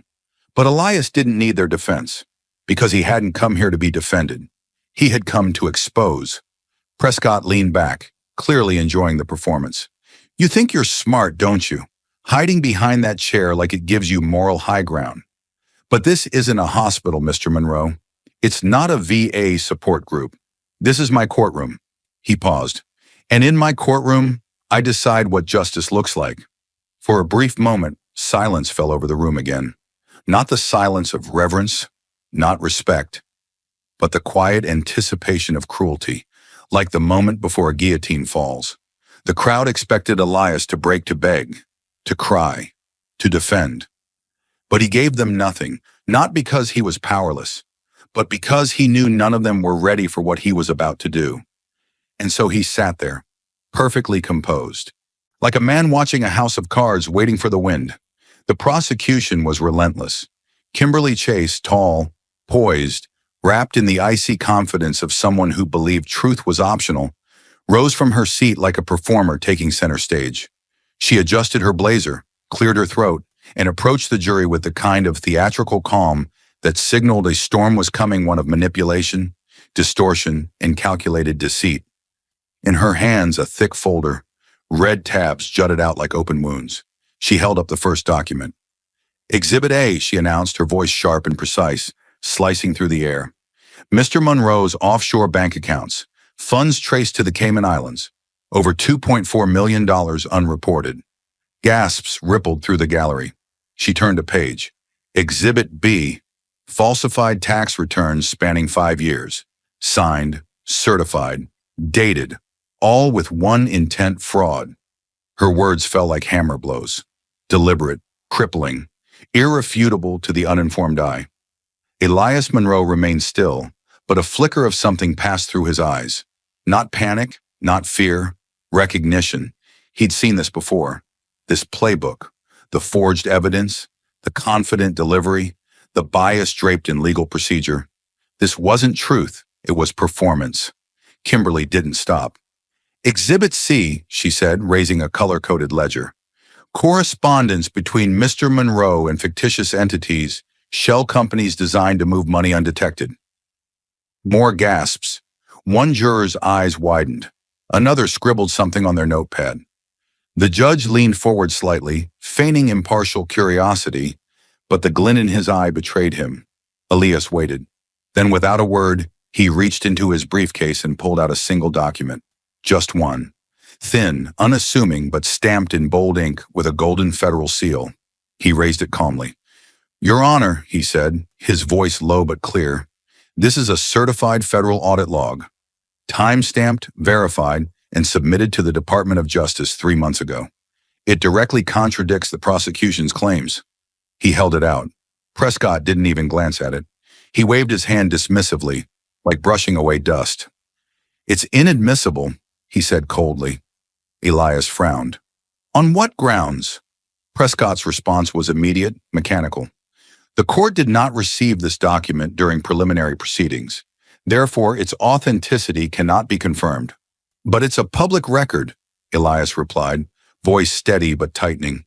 Anyone with internet access and clearance can verify this. It's not in the docket, Prescott snapped. And if you persist, Mr. Monroe, I will hold you in contempt. The words dropped like a dagger. A murmur rolled through the gallery. People shifted in their seats. Whispered words fluttered like moths in the dark. Elias lowered the document slightly, his hand still firm. In contempt? For presenting evidence? He asked, quieter now but deadlier. For trying to defend myself? Prescott leaned forward, his voice turning sharper, more vicious. This is my courtroom, Mr. Monroe. You do not dictate what is or isn't evidence. You do not lecture me on procedure. Is that understood? Elias didn't respond immediately. He stared at the judge, his face composed, but his eyes burned, quietly, controlled, like a furnace sealed under glass. Finally, he placed the document on the desk before him. The room held its breath. Kimberly Chase, satisfied, returned to her seat like a lioness after the kill. The jury glanced among themselves, some confused, others clearly convinced. After all, she had brought the papers. She had shown the numbers. She had told the story. Elias had only offered one quiet contradiction, and even that had been dismissed. The system wasn't just failing him. It was designed to fail him. Elias stared down at the paper in front of him, the federal audit that could clear his name in minutes. A document more legitimate than anything Kimberly had presented. But no one would look at it. No one wanted to. Because truth wasn't welcome here. Not in this courtroom. Not with this judge. Not when the accused was a black man in a wheelchair, already judged by appearance, already condemned by bias long before the gavel ever struck. He looked up again, scanning the room not for help, but to witness it. The injustice, the cowardice, the rot hiding in plain sight. In the back row, a woman shifted uncomfortably. Next to her, a man leaned forward, frowning. The whispers had grown louder. Not outrage, but uncertainty. Doubt was creeping in. Prescott banged his gavel once. Silence in the courtroom. But silence wouldn't save him now. Elias cleared his throat, not to speak, but to reclaim his presence. He looked the jury straight in the eye, not with desperation, but with clarity. If the truth is too inconvenient to be heard, he said slowly, then this isn't a courtroom, it's a stage. Objection! Chase shot to her feet. Sustained, Prescott barked. One more word, Mr. Monroe, and I will remove you from these proceedings. As the judge dismissed his evidence with a flick of the wrist, Elias lowered his gaze, not in defeat, but because something deeper had stirred. A memory, a place far from this courtroom, a battlefield. Long before they called him a fraud, the world had once called him a hero. The thunder of gunfire echoed through the scorched valley. Dust rose in thick, choking waves, masking the sun, smothering every breath. Chaos crackled in Elias Monroe's earpiece as orders clashed with screams, and explosions turned coordinates into ash. The ambush had been sudden, brutal. What was supposed to be a routine patrol had spiraled into hell. But Elias didn't run. He never ran. Pinned behind a shattered Humvee, his squad scattered, and enemy fire raining down from the ridgelines, Elias heard the screams. Not soldiers. Civilians. Trapped in the village center, caught in the crossfire. Women clutching children. Elders crawling for cover. Innocents. Forgotten in the hailstorm of bullets. He didn't hesitate. Slinging his rifle over his shoulder, Elias broke cover. "Monroe, get back!" Someone shouted into his comms. "That's a kill zone." But it was already too late. Elias was sprinting head low, steps precise, weaving through bursts of gunfire like a ghost made of muscle and will. Dirt exploded around his boots. A bullet clipped his shoulder, sent blood spraying across his fatigues. He didn't stop. Not for the pain, not for the fear, not for himself. He reached the first house, roof caved in, walls riddled with shrapnel. A little girl screamed inside, trapped under a wooden beam. Elias dropped to his knees, ignoring the sharp sting of his own wounds, and lifted. Tendons screamed, bones trembled, but the beam rose just enough for her to crawl out. He shielded her with his body as another round of shots cracked overhead. He handed her off to a panicked mother. "Go!" he barked, pointing toward the evacuation corridor they'd barely cleared earlier. Then he turned back. 2 more houses, 3 more civilians. His uniform was soaked with sweat and blood, his movements slowed by pain, his vision blurred, but Elias kept going, like a machine carved from duty. Not because he was ordered to, but because something inside him refused to leave anyone behind. And then it happened. The mortar struck too close. The blast hurled him into the air, his body smashing into a crumbling brick wall. The sound was muffled, surreal, like thunder underwater. Pain screamed through every nerve as he hit the ground, his legs twisting at an angle no human body should ever make. For a second, everything was silent. Time froze. Then came the agony. White hot, paralyzing. He tried to crawl. Nothing. His legs were done. The radio crackled to life. "Monroe is down. Repeat, Monroe is down." But he didn't black out. He wouldn't allow it, because from where he lay, he could still see them civilians running, escaping, getting out. Because of him. Because he went back when no one else would. And that was enough. They called him a hero. When Elias finally returned stateside, months later, wrapped in scars and silence, he was greeted by brass, cameras, and claps that didn't match the depth of his sacrifice. There was a medal. Of course there was. Silver Star. A ceremony. A framed picture. A 2-minute segment on the evening news. And then, nothing. The world moved on. The generals got promotions. The reporters found another story. The politicians shook his hand, smiled for the cameras, and vanished. Elias, now bound to a wheelchair, faded quietly into the margins of society. The VA sent forms. The hospital sent bills. Job applications were lost in a system that never saw past his injuries. No parades, no career offers, no second chances, just silence, just pain. He'd given everything, his health, his future, his body, for a country that now walked past him in grocery stores like he didn't exist. Sometimes people would glance down at the wheelchair, then quickly look away. Pity was fleeting, but suspicion, that lingered. "Must have done something wrong to end up like that," someone once whispered at a DMV line. "Bet he's milking the system," another muttered outside a pharmacy. And just like that, Elias Monroe, war hero, lifesaver, soldier, became something else. And now Elias Monroe sat in a courtroom, not as a hero, but as a man accused, while the nation he once protected turned its back without hesitation. At the center of it all, Judge Alton Prescott leaned forward, resting his elbows on the bench like a king surveying the pitiful. His voice, calm but cutting, sliced through the courtroom like a blade dipped in poison. I see your medals, Mr. Monroe, he said, eyes narrowing. I see the ribbons, the citations, the commendations. Impressive, really. He paused, then delivered the punchline with a smirk. But a medal can't hide a lie. Valor doesn't erase crime. Your past doesn't grant you immunity. The room remained still. Even the air felt like it held its breath, waiting for Elias to defend himself, to rise in outrage, to hurl back the injustice that soaked every word. But Elias didn't move. Not a twitch. Not a blink. His expression remained as unreadable as ever still, cold, impenetrable. And that stillness, it infuriated them more than any outburst could have, because silence, when held by a man like Elias, became defiance. It was the silence of a man who had already faced death and didn't fear small men in robes pretending to be gods. Prescott wasn't finished. "Oh, you'll play the veteran card," he said, waving toward Elias dismissively. "You'll tell us stories of heroism, of how you bled for this country. But here's what I see, Mr. Monroe."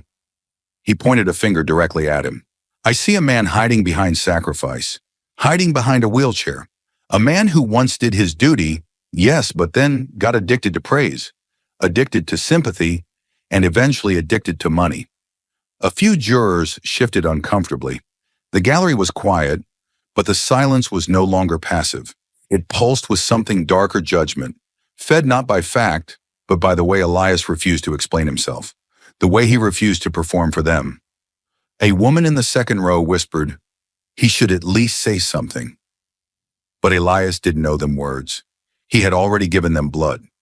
His hands resting calmly on his lap were the same hands that once dragged civilians out of burning rubble. His legs, now lifeless, had once run through hell to carry others to safety. And his silence, his unbearable, unbreakable silence, was the last armor he had left. Still, the judge kept striking.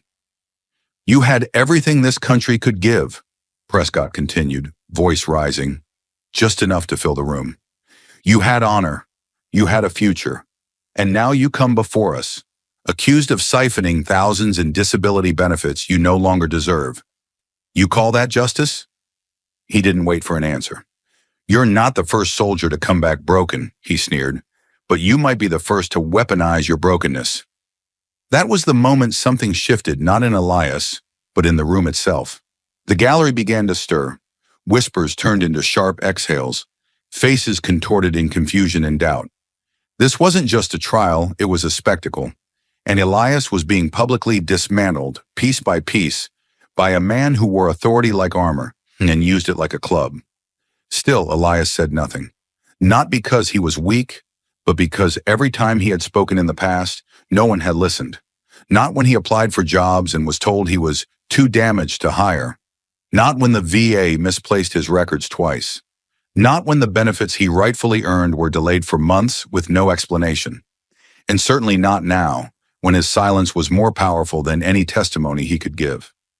Prescott leaned back in his chair, the echo of his insult still hanging in the air like smoke after an explosion. The prosecutor, Kimberly Chase, nodded slightly, lips curled in satisfaction. Her case didn't need evidence anymore. The room had already been poisoned by doubt. Elias wasn't just fighting charges. He was fighting perception, and perception always obeyed power. "Your Honor," his public defender finally mumbled, clearly shaken. "I believe my client would—" Prescott raised a hand. "Enough. We've heard the stories. We've seen the records. We've looked at the medals. But we are here to judge now, not then."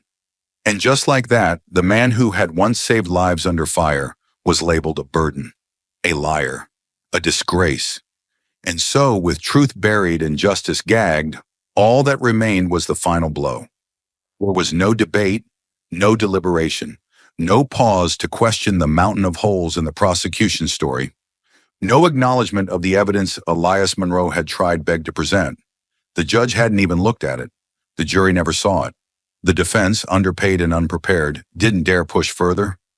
Justice wasn't just blind in this room. It had been gagged, bound, and shoved in the corner. Elias sat in his wheelchair, surrounded by the machinery of a system designed to devour men like him. Men who didn't look the part. Men who didn't speak the way they wanted. Men who didn't bow when accused. Across the room, Judge Alton Prescott adjusted his robe like a king about to deliver a royal decree, not a verdict. His voice, when it came, was calm, deliberate like a blade being slowly drawn from its sheath. Elias Monroe, he said, leaning forward, savoring the silence, you are hereby found guilty on all counts. The words struck like gunfire. No gasp, no outcry, just silence, dead, suffocating silence. And then, the shift. A woman in the gallery inhaled sharply. A man near the back blinked, stunned. A juror's pen slipped from his fingers and clattered softly against the wood. Even the prosecutor, Kimberly Chase, couldn't quite hide the flicker of surprise in her eyes. The trial had ended so abruptly, so cleanly, it almost felt rehearsed, like the ending had been written before the story began. Elias didn't move, didn't protest, didn't shout, didn't even blink. But the courtroom felt different now. Something had changed, not visibly, not loudly, but undeniably, like the air before a lightning strike. Static, tight, electric. Prescott continued, completely unaware he was sitting on a fault line. This court sentences you to 12 years in federal prison, he said, effective immediately. 12 years for a man who had once given up the use of his legs to save civilians under fire. 12 years for a man whose only crime was trusting a country that now pretended not to know his name. And all of it decided in minutes. No cross-examination, no full review of evidence, no time for truth to breathe. It was as if Elias Monroe had been convicted the moment he rolled into the courtroom. A juror leaned forward slightly, her lips barely moving. That's not right, she whispered. Another voice from the back, low, uneasy. He didn't even get to defend himself. And still, Elias Monroe sat motionless at the defense table, head bowed, hands resting on the arms of his wheelchair, as still as a statue carved from stone in silence. No twitch of anger, no protest of innocence, no visible pain. He didn't cry, he didn't tremble, he didn't even breathe heavily. It was the kind of silence that screamed louder than words, the kind that unsettled the guilty. Prescott glanced down from the bench, uneasy now. His gavel rested in his hand, but for the first time, it didn't feel like a symbol of power. It felt fragile, like a toy in the wrong moment. And then Elias moved. It was small at first, barely perceptible, a shift in his fingers, the tightening of knuckles around the metal armrest, a subtle straightening of his back. Nothing dramatic, nothing fast, but enough. Enough to make one of the bailiffs stiffen, enough to draw every eye in the room like magnets to steel. And then, slowly and possibly, Elias began to stand. One breath, one motion, and gravity shifted. His knees locked, his spine uncoiled. Inch by deliberate inch, he rose not with a surge of drama, but with the terrifying calm of inevitability. The courtroom gasped in one voice. A woman clutched her chest. A juror gripped the edge of the box. A reporter's pen dropped to the floor, rolling to a stop like punctuation to the impossible. Because the man they had mocked, the man they had called a fraud, the man they had accused of faking everything, was now standing, on his own 2 feet, tall, balanced, unshaken. Judge Prescott stood up so fast his chair nearly toppled backward. "What is this?" he barked. "Mr. Monroe, sit down immediately." But Elias didn't sit. He didn't even look at the judge. He looked out across the courtroom, at every face, every eye that had stared at him with pity, suspicion, or scorn. He looked at the jury that condemned him, the prosecutor who built a case of lies, the crowd that watched his character burn in silence. And then, in the voice of a man who had carried too much pain for too long, he finally spoke. "You've all had your say," Elias said softly. "Now it's my turn." He stood tall, steady, and terrifyingly calm. Elias Monroe, the man they had dragged through lies, paraded as a fraud, humiliated in front of the world, now stood on his own 2 feet unshaken. And as he took his first step forward, the sound of his polished shoes clicking against the courtroom floor landed with the force of gunshots. 1, 2, 3. Each step louder than the last. He walked not like a man returning from defeat, but like a man who had always known exactly how this would end. The courtroom was frozen, suspended between disbelief and dread. Prescott's lips parted, but no sound came. His gavel, once slammed with certainty, now trembled in his grasp. "What? What are you doing?" the judge managed to stammer. Elias didn't answer. He didn't look at the judge. He didn't need to. He reached slowly into the inner pocket of his suit jacket. One smooth motion, controlled, measured. Dangerous not because it was sudden, but because it was inevitable. "Get back!" one bailiff shouted, stepping forward, hand hovering over his holster. A gasp swept through the gallery. Panic was rising like a wave about to crest. But Elias wasn't reaching for a weapon. He pulled out a leather badge case, snapped it open with a quiet but unmistakable click. And there it was. The golden emblem gleamed beneath the courtroom lights. Etched in bold across its face, United States Department of Justice. A wave of pure silence hit the room. Then chaos, screams, shouts, scraping chairs. Cameras dropped. A woman clutched her chest. A man stumbled back, knocking over a bench as he whispered, "No, that can't be." Even the prosecutor stood frozen, mouth ajar, unable to speak. Her hands trembled as the truth unraveled in front of her. Elias took another step forward, his voice like steel wrapped in fire. "My name is Special Agent Elias Monroe," he said. "DOJ Internal Affairs." Every word detonated like a charge. "Special Agent?" Prescott echoed, voice cracking. "You just convicted a federal agent," Elias said coldly, "based on falsified documents, suppressed evidence, and orchestrated perjury." He paused, letting that truth hang like a guillotine. "And you did it so quickly, so easily because you believed I couldn't stand." Prescott stumbled back, knocking into his chair. This is a stunt. This is contempt of court," he yelled. Elias stared at him. "No," he said. "This is accountability." Behind Elias, several people in the gallery stood slowly, deliberately, suits straightened, badges raised. From the back row, from the sides of the courtroom, even from the jury box itself. One by one, they revealed themselves. Federal agents, plainclothes, embedded, and now activated. Prescott's hands began to shake. "This is my courtroom," he roared. "I demand you all sit down." But no one obeyed.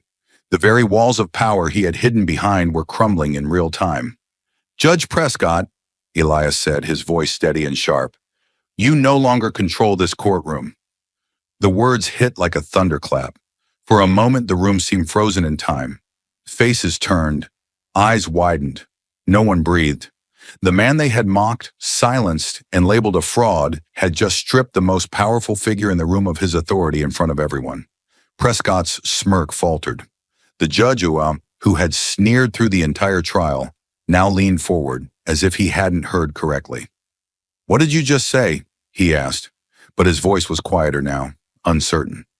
Elias took one slow step forward, and the sound of his footstep echoed like a warning shot. "I said," he repeated, "you no longer control this courtroom." Gone was the deference. Gone was the pretense. Elias wasn't asking for justice anymore. He was justice.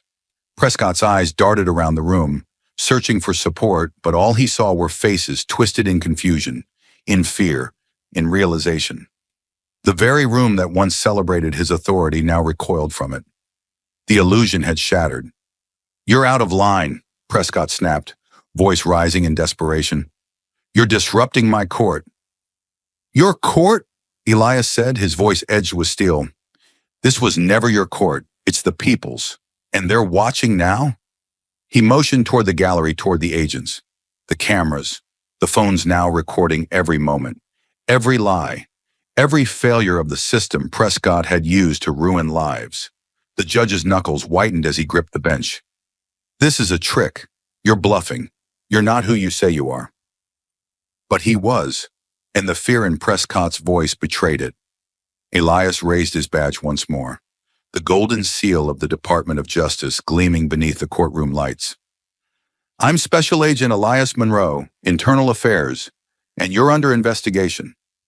A collective gasp rippled across the gallery. Prescott stepped back, unsteady, as if the ground itself had shifted beneath him.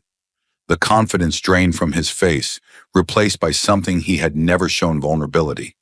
The man who had laughed in the face of truth, who had silenced the voiceless, now stood cornered. And Elias didn't have to shout. He didn't need to rage. Because the truth, when finally unleashed, didn't need force. It only needed space. Elias had seized that space. And the courtroom would never be the same. For a heartbeat, the courtroom stood in silence, caught between disbelief and something far more dangerous. Revelation. Then, one by one, they rose. A woman in the gallery, dressed like an ordinary spectator, stood slowly and pulled back her blazer to reveal a badge. FBI. Across the room, a man on the jury box, juror number 6, stood as well. He reached into his inner coat pocket and lifted a leather case. DOJ. Next, the stenographer removed her headset, pushed away from her station, and calmly displayed her own federal identification. DOJ, Internal Affairs. It was a domino effect of chaos massed in order. From the far corners of the courtroom, from the back row, even from the aisle near the exits. Figures who had seemed like mere bystanders now stood shoulder to shoulder, raising identical badges. FBI, DOJ, Internal Affairs. The deception unraveled all at once. Gasps tore through the room. Someone dropped a phone. A man cursed under his breath. A woman in the second row clutched her handbag and whispered, "My God, they were here the whole time." The gallery, which moments before had watched Elias Monroe as nothing more than a defendant, now saw him in an entirely new light. And he wasn't finished. Elias stepped forward, his voice like a blade drawn from fire. Clear, commanding, unstoppable.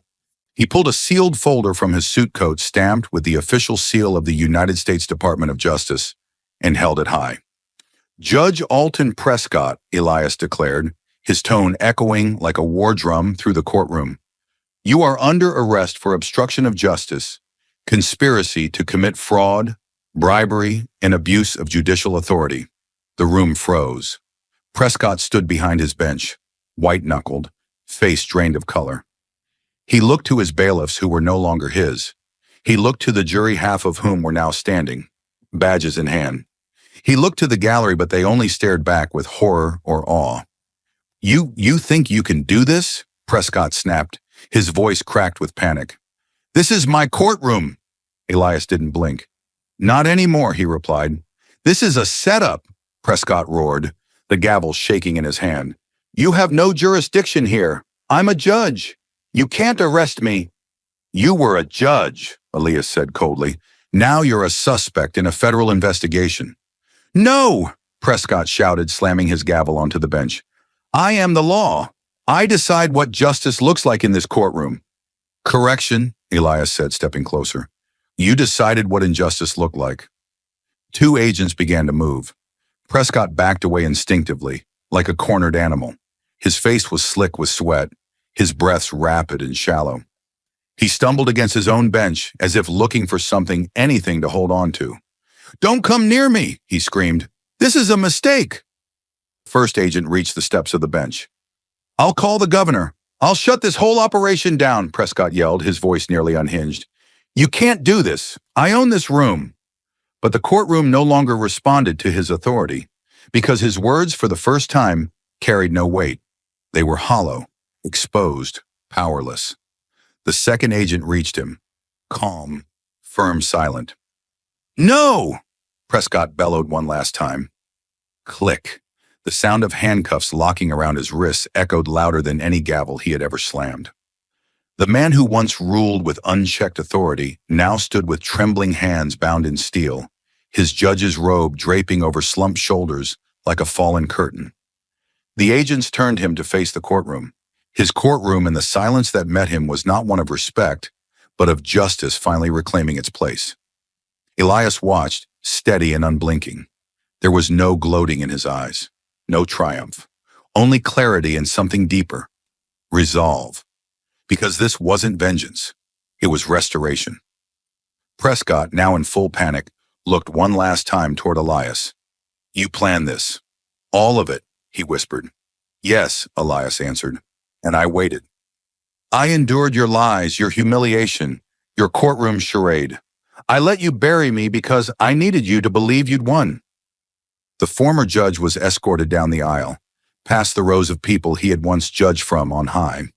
But now those people looked at him not with fear, but with vindication. A woman near the back wiped away tears. A young man nodded slowly, fists clenched. Someone whispered, "It's finally over." But Elias knew better. This was only the beginning. As the doors closed behind Prescott, the agents forming a wall around him, Elias turned to face the gallery. His voice cut through the air, calm and resolute. This was never just about me. This was about every person who walked into this room and left with less than they deserved. Today, we didn't just remove a corrupt judge.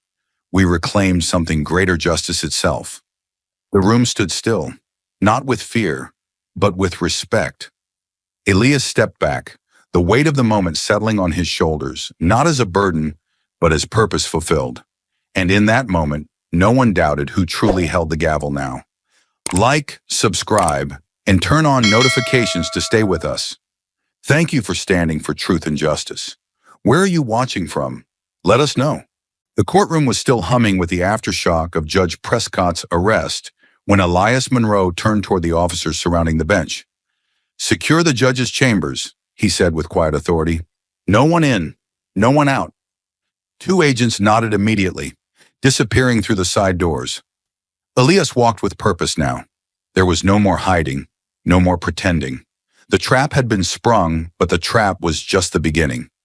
What mattered now was the evidence, the truth, the rot underneath the robe. "Bring in the tech team," he ordered into his comm. "Full sweep. We're cracking this wide open." The side hallway filled with movement federal agents in tactical gear, forensic analysts, DOJ cybercrime specialists. They moved swiftly and silently, like they'd been rehearsing this for months. In reality, they had. Elias stood outside Prescott's chambers for a moment before entering. The door creaked open, revealing a room drenched in dark wood and deeper secrets. Books lined the shelves, most for show. Certificates framed on the wall proclaimed honor. But honor was just the wallpaper hiding corruption. The agents immediately got to work. One opened the judge's desk drawer and pulled out a sleek black laptop. Password protected, but not for long. Another lifted a drawer panel and found a hidden USB drive taped beneath. In the closet, they found a locked cabinet. Elias picked up a crowbar and cracked it open. Inside were files, dozens of them. He pulled the first one out. It was a list, typed, printed, organized. Names, case numbers, sentences, notes scribbled in the margins. Elias frowned. He scanned the list.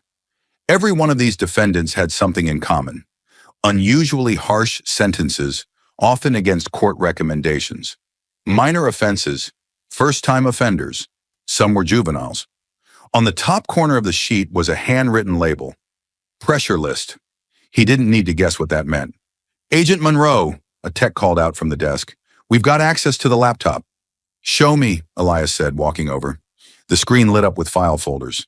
Most were blandly labeled: court admin, scheduling, financial. But one folder caught his eye immediately. It was named Private C, password locked.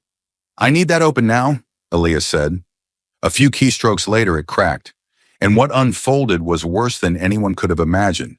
Hundreds of emails, dozens of spreadsheets, audio files, payment records, case strategy notes. All of it linked directly to Prescott and Kimberly Chase. Elias opened the first email chain. The subject line read, "Re-favor on sentencing account transfer complete." Inside, a thread between Prescott and Chase discussing an upcoming case. Attached was a wire transfer receipt, $75,000 deposited into a Cayman Islands account. Elias opened another. This time it was a forwarded email from Chase to Prescott. "He's not pushing back. We can give him 15 years and close the file." The defendant? A 19-year-old who had pled guilty to petty theft. The spreadsheet attached listed payments made by a private prison contractor. Names highlighted in green marked the targets. Beside each, a dollar value, a sentence length, a timestamp. It was a price list for lives. "God," one of the analysts muttered behind Elias. "This isn't just corruption, it's an operation." Elias nodded, his jaw tight. "Keep digging," he said. "I want every file, every trace." Another agent called from the far side of the room. "Sir, we found the burner phones, hidden in the wall panel." Elias walked over. There were 6 phones, cheap, unregistered. One was still powered on. The call log showed frequent contact with an encrypted number linked to a known shell corporation. The corporation's name, Lexor Strategic Consulting, a company long suspected of funneling bribes to compromise public officials. Now there was proof. Elias turned to his team. "Bag and tag everything. I want this building locked down tighter than a vault." He stepped into the hallway as a rolling cart passed by, stacked high with confiscated hard drives, document boxes, and sealed evidence bags. In that moment, Elias didn't feel victorious. He felt vindicated but not satisfied, because every folder in that room represented someone who had been silenced, someone who had faced a gavel without a chance, someone who had been condemned by a man playing God with people's futures.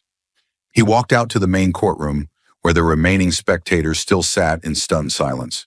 He climbed the steps of the judge's bench not as an act of arrogance, but of restoration. He looked out over the room, raised one of the files, and spoke with calm fury. "This file contains the names of over 50 people sentenced unjustly by Judge Prescott for profit, for influence, for deals made in the dark." Murmurs rose from the crowd, gasps, cries, the beginning of something powerful. "There are more," Elias continued, "dozens more. Cases will be reopened, convictions overturned, and those responsible, every last one, will face trial." Someone stood in the gallery and began to applaud. Then another, and another. It wasn't celebration, it was release. Elias stepped down, met with agents flooding in from every direction. Justice was no longer a concept trapped in the mouth of the guilty, it was alive, walking, speaking, reclaiming.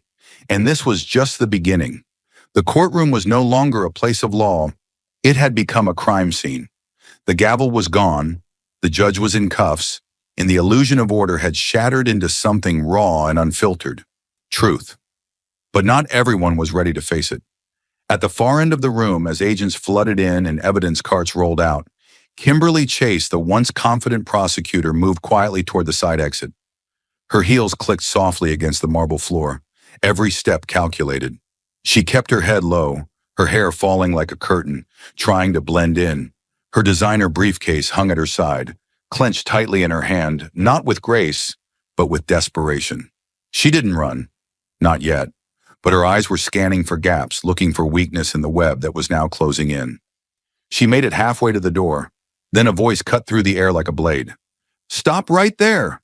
Agent Ramirez, tall, sharp-eyed, in full DOJ gear, stepped directly into her path.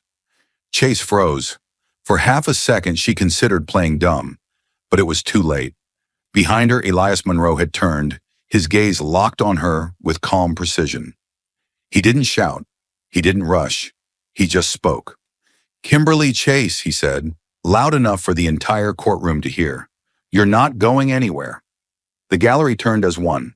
The woman who had stood in court day after day, waving falsified documents and fabricating truths, now looked like a child caught in a house of mirrors collapsing around her. "No," she muttered under her breath, "not like this."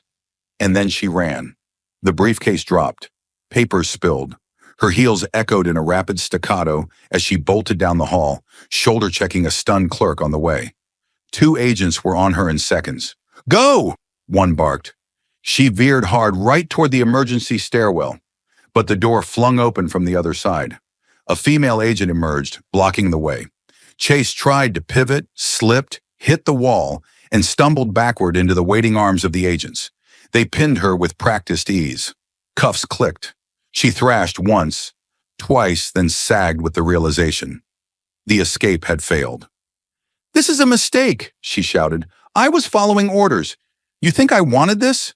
Elias stepped into the hallway, calm and composed. "No," he said. "You wanted power, and you sold your soul for it." Her expression flickered between rage and desperation. "You have no idea what I was up against. Do you know how deep this goes?" "Yes," Elias replied. "That's why you're just the beginning." Back in the courtroom, the chaos hadn't stopped. Another agent had stepped toward the court clerk's desk.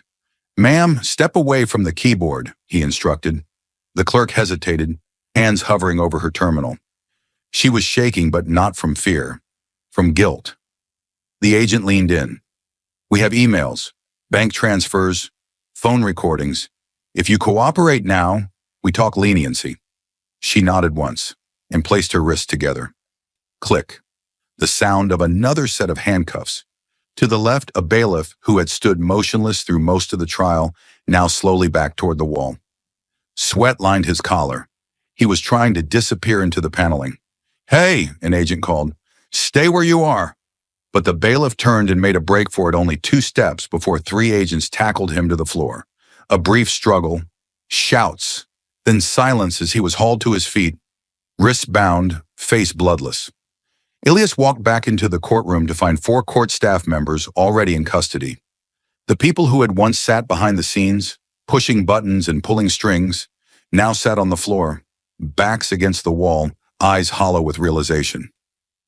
"You all thought you were untouchable," Elias said, his voice like iron wrapped in truth. "You thought wearing a badge or sitting behind a desk made you immune. But justice doesn't stop at titles. It never did." One of the gallery spectators whispered, "They were all in on it. All this time." A ripple of shock passed through the crowd, followed by something deeper.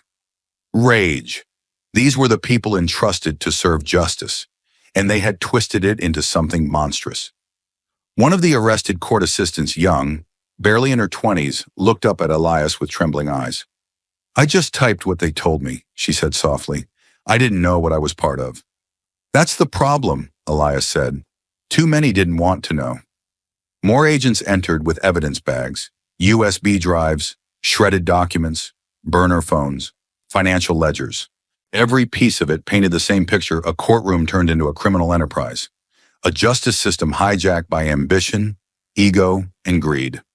Kimberly Chase was seated now, her wrists shackled, head down. She didn't speak anymore.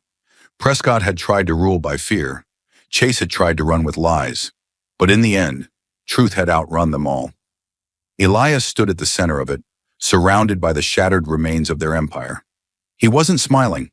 There was no satisfaction, only resolve. Because this wasn't a victory, it was a reckoning. And the reckoning wasn't over yet. But when the mask came off and the handcuffs snapped shut, what unraveled next wasn't just a trial, it was an entire empire of lies collapsing in real time. It was like watching a cathedral crumble slow at first, then all at once. The courtroom, once a symbol of ironclad authority, had become a battlefield of shattered illusions. The air hung thick with tension, charged with the static of disbelief and awakening. The very foundation of a system built on fear, manipulation, and unchecked power was beginning to collapse right in front of everyone, and no one could stop it. Bailiffs in cuffs, court clerks being let out the door, a prosecutor sitting silently, her once arrogant stare now empty. A judge, moments ago, a god in robes, shackled and trembling like a prisoner of his own crimes. These weren't just isolated arrests, they were tremors of something larger. A fault line that had run deep beneath the marble floors for years was finally splitting wide open. Spectators in the gallery watched in stunned silence, their eyes darting between federal agents, fallen officials, and Elias Monroe, the man who had walked in as a defendant and now stood as a reckoning. Some whispered to one another, others wept quietly. One man muttered, "I thought justice lived here." And in that moment, he voiced what they all felt, a betrayal of trust so complete, it left the soul shaking. The courtroom, the sanctuary where truth was supposed to triumph, had been a stage for lies. And now the masks were gone. Elias moved through the wreckage, not with triumph, but with unwavering purpose. He wasn't here to celebrate. He was here to dismantle what had masqueraded as justice for far too long. "Look around," he said, his voice cutting through the silence like a blade. "This is what happens when the law serves power instead of the people. When those sworn to protect justice use it as a weapon. When the truth is sold to the highest bidder." Every word struck like a hammer against the already crumbling walls of denial. Federal agents moved with clockwork efficiency, tagging evidence, logging statements, interviewing shocked staff who had once believed they were safe simply because they played their roles. But no one was safe anymore, not from the truth. One agent uncovered a hidden drawer inside the judge's chambers. Inside, sealed envelopes full of cash, names scribbled in shorthand, case numbers clipped to them like footnotes to a transaction. Each envelope was a life. Each number was a person who had been robbed of freedom, crushed by sentences delivered not from the law, but from greed. Elias took one of the envelopes in his hand and stared at it. "This is what justice cost in this room," he said bitterly. $30,000 for a man's future. No one spoke, because what could they say? The myth of the courtroom had fallen apart. It had always looked untouchable, like stone pillars standing against time. But inside it had been hollowed out, rotted from within. And now exposed to the light, it was falling. Piece by piece, step by step. Collapse wasn't loud, it was cold, precise, final. And Elias Monroe, once a silenced veteran, once mocked, once bound by a wheelchair, stood at the center of it. Not as a survivor, but as the storm itself. The system didn't fall because of violence. It fell because truth stood up and refused to sit down again. Thank you for watching until this moment and for standing with us on this journey for justice. Your support means everything. Like, subscribe and turn on notifications so you never miss what's next. And we'd love to hear your thoughts. Leave a comment below and let us know what moved you most in this story. Together, our voices make a difference. The courtroom doors swung open with a heavy, resonant creak. Elias Monroe stepped out into blinding daylight, the harsh glare piercing his eyes after hours beneath the sterile fluorescence inside. For a moment, he stood motionless at the top of the marble steps, letting his vision adjust. Around him, federal agents hurried in and out, boxes overflowing with documents, computers and phones, all dripping evidence of the corruption that had ruled within those walls for far too long. But it wasn't the agents or evidence that gripped Elias's attention. It was the crowd. Hundreds of people had gathered outside, faces etched with lines of hardship, weariness, and suppressed anger. Men and women, young and old, clutching faded photographs and worn court documents like sacred relics. They stood shoulder to shoulder, silent but expectant. Their eyes followed every step Elias took, as if each movement held a fragile hope they'd carried quietly for years. He descended the courthouse steps slowly, deliberately, each footfall echoing off the stone beneath him. Silence enveloped the crowd, a collective holding of breath, uncertain whether to cheer or weep. They'd seen too many promises broken, too many hopes shattered by men in positions of power who believed they were untouchable. Halfway down, Elias paused. His gaze swept over the crowd, connecting briefly with countless faces, each bearing a story of injustice, pain, and loss. Yet beneath that pain, he saw resilience, a quiet, defiant strength born from enduring the unbearable. In them, Elias recognized himself. He reached the bottom step. Before he could speak, a ripple moved through the crowd, and a figure emerged, a frail, elderly woman, her silver hair tucked neatly beneath a faded scarf. She approached with hesitant steps, tears streaming unchecked down wrinkled cheeks. Her trembling hands clutched an old black and white photograph, the edges yellowed by time. Elias recognized her immediately from the files he'd studied, one of Prescott's earliest victims. Her son had been sentenced unjustly, stolen away by a system that valued influence over truth. She had written hundreds of letters, knocked on dozens of doors. Nobody had listened, until now. She stopped inches from Elias, eyes searching his face, as if reassuring herself that he was real. "My boy," she whispered, her voice thin but charged with years of agony. "They took him away from me. He never came home." Elias reached out gently, laying a comforting hand on her shoulder. She clutched his wrist tightly, as though anchoring herself to something solid after decades adrift. Leaning in, she whispered softly, her voice trembling yet determined, words carrying the weight of a lifetime. "You did what no one else dared." The crowd around them murmured softly, the woman's whispered gratitude resonating through each person like an echo long overdue. Slowly, she stepped back, clutching the photograph to her heart as if holding the son she'd lost again. Elias felt the weight of her words, simple yet profound. He had done what needed to be done, but he had not done it alone. Each face before him represented courage, quiet endurance, defiance in the face of a corrupted power. And it was for them that he now stood. Elias straightened, taking a deep breath. He spoke clearly, with a voice tempered by hardship but filled with unwavering conviction. This was never just about me. His words cut through the quiet afternoon air like a blade, clear and resonant, reaching every ear. It was about all of us, about every person standing here today, and every person who couldn't be here, those who were silenced, ignored, forgotten. It was about exposing the system that told us justice existed while denying it to those who needed it most. The fight doesn't end here. He paused, locking eyes with individuals in the crowd. This is only the beginning. A murmur of agreement spread through the gathered mass. Nods, tears, clenched fists raised in quiet affirmation. His voice rose slightly, conviction amplifying each syllable. We've torn down one corrupt judge, one broken courtroom. But the corruption, the injustice, it reaches further than one man. It thrives where silence rules. Today, we refuse to be silent. Today, we take back justice. The crowd erupted applause, rolling like thunder through the plaza, rising, resonating off every brick and stone. People hugged, some openly weeping, releasing emotions bottled for years. Others stood proudly, holding up documents as evidence of battles long fought alone, but finally heard. Elias watched them for a long moment, absorbing the weight of responsibility that now rested firmly upon his shoulders. He knew this was no single victory, it was the first spark of a wildfire. He turned toward a waiting SUV. Agents flanked him, quietly respectful, knowing the moment belonged to him and the people who stood behind him. Inside the vehicle, Elias closed his eyes briefly, savoring a fleeting moment of peace. But the silence didn't last. The driver's voice broke gently through his thoughts. "Sir, they're waiting for you at the Capitol." Elias nodded, eyes opening slowly. It was time. 2 weeks later, Elias stood again, this time before a packed congressional hearing. Cameras clicked relentlessly, flashes like lightning bolts capturing a historic moment.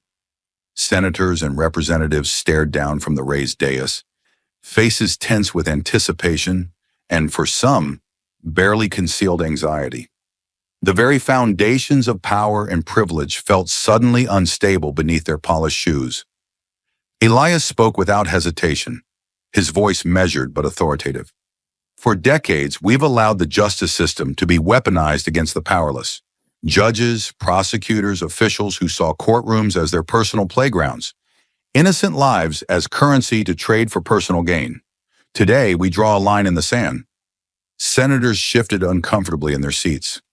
One older representative cleared his throat nervously. Elias continued undeterred. "You trusted me to root out corruption, but removing one judge, even one courthouse full of compromised staff, isn't enough.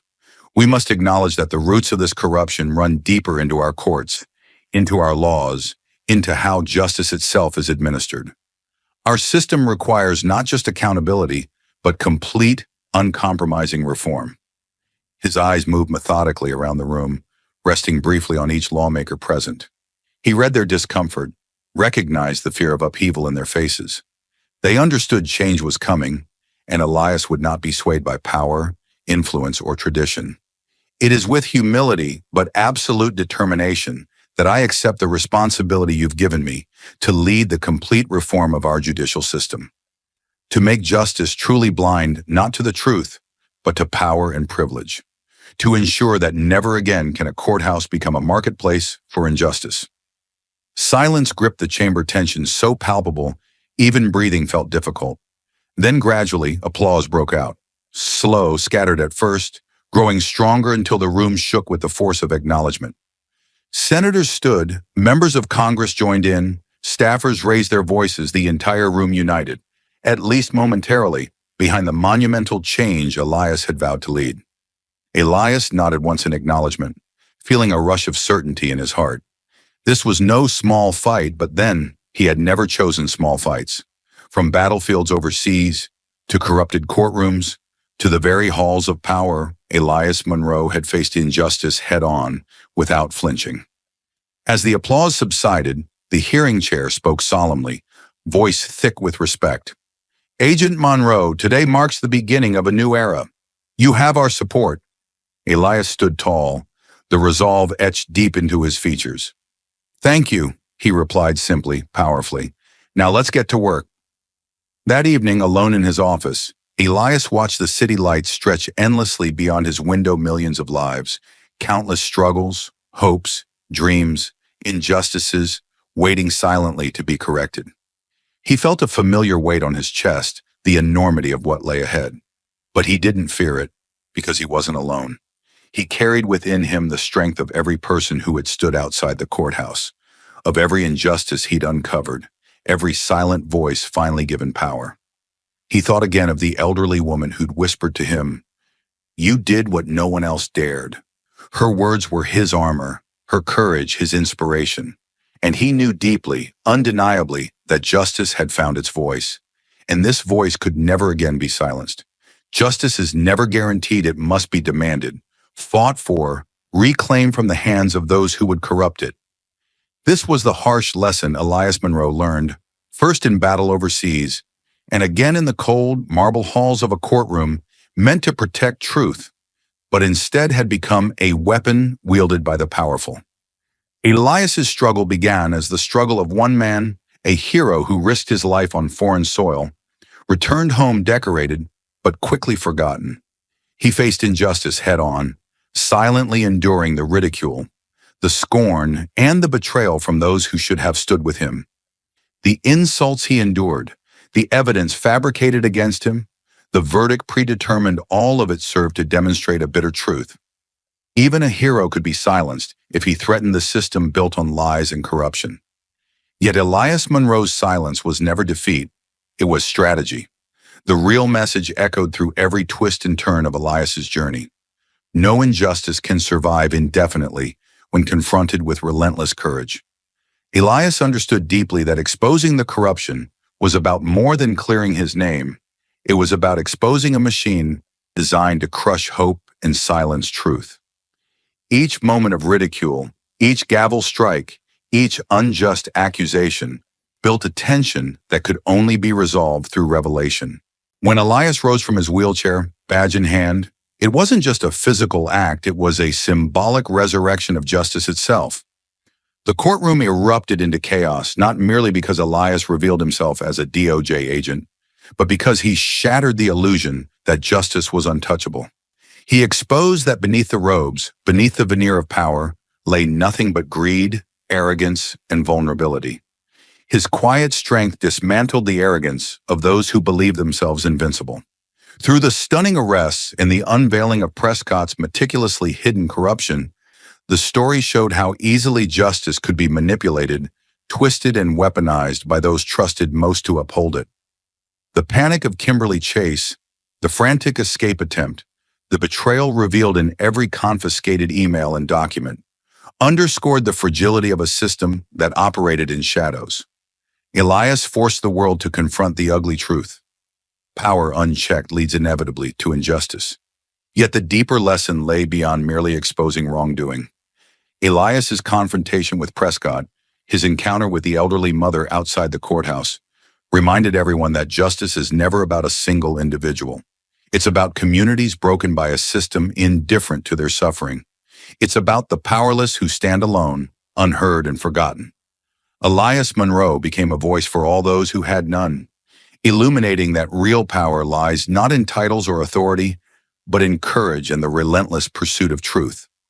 Ultimately, the story's pulse-pounding intensity serves as a call to action. It warns of complacency in the face of injustice and corruption. Elias's journey challenges each person watching to consider their role, whether as passive observers or active participants, in demanding accountability from those entrusted with immense power. The collapse of Prescott's empire symbolized not an end, but a beginning, a warning that injustice thrives only in silence, that corruption flourishes only when decent people turn away. Elias's final pledge, his words echoing through the halls of power, underlined a critical truth. Justice is not passive. It must be fiercely guarded, courageously defended, relentlessly pursued. The message, crystal clear and sharply delivered, lingers long after Elias's final words fade. Justice is not a given. It's earned every day, through bravery, integrity, and the courage to stand when others choose silence. If this powerful story of courage, justice, and standing up against corruption resonated with you, please hit the like button right now. Your support helps us spread these crucial messages even further.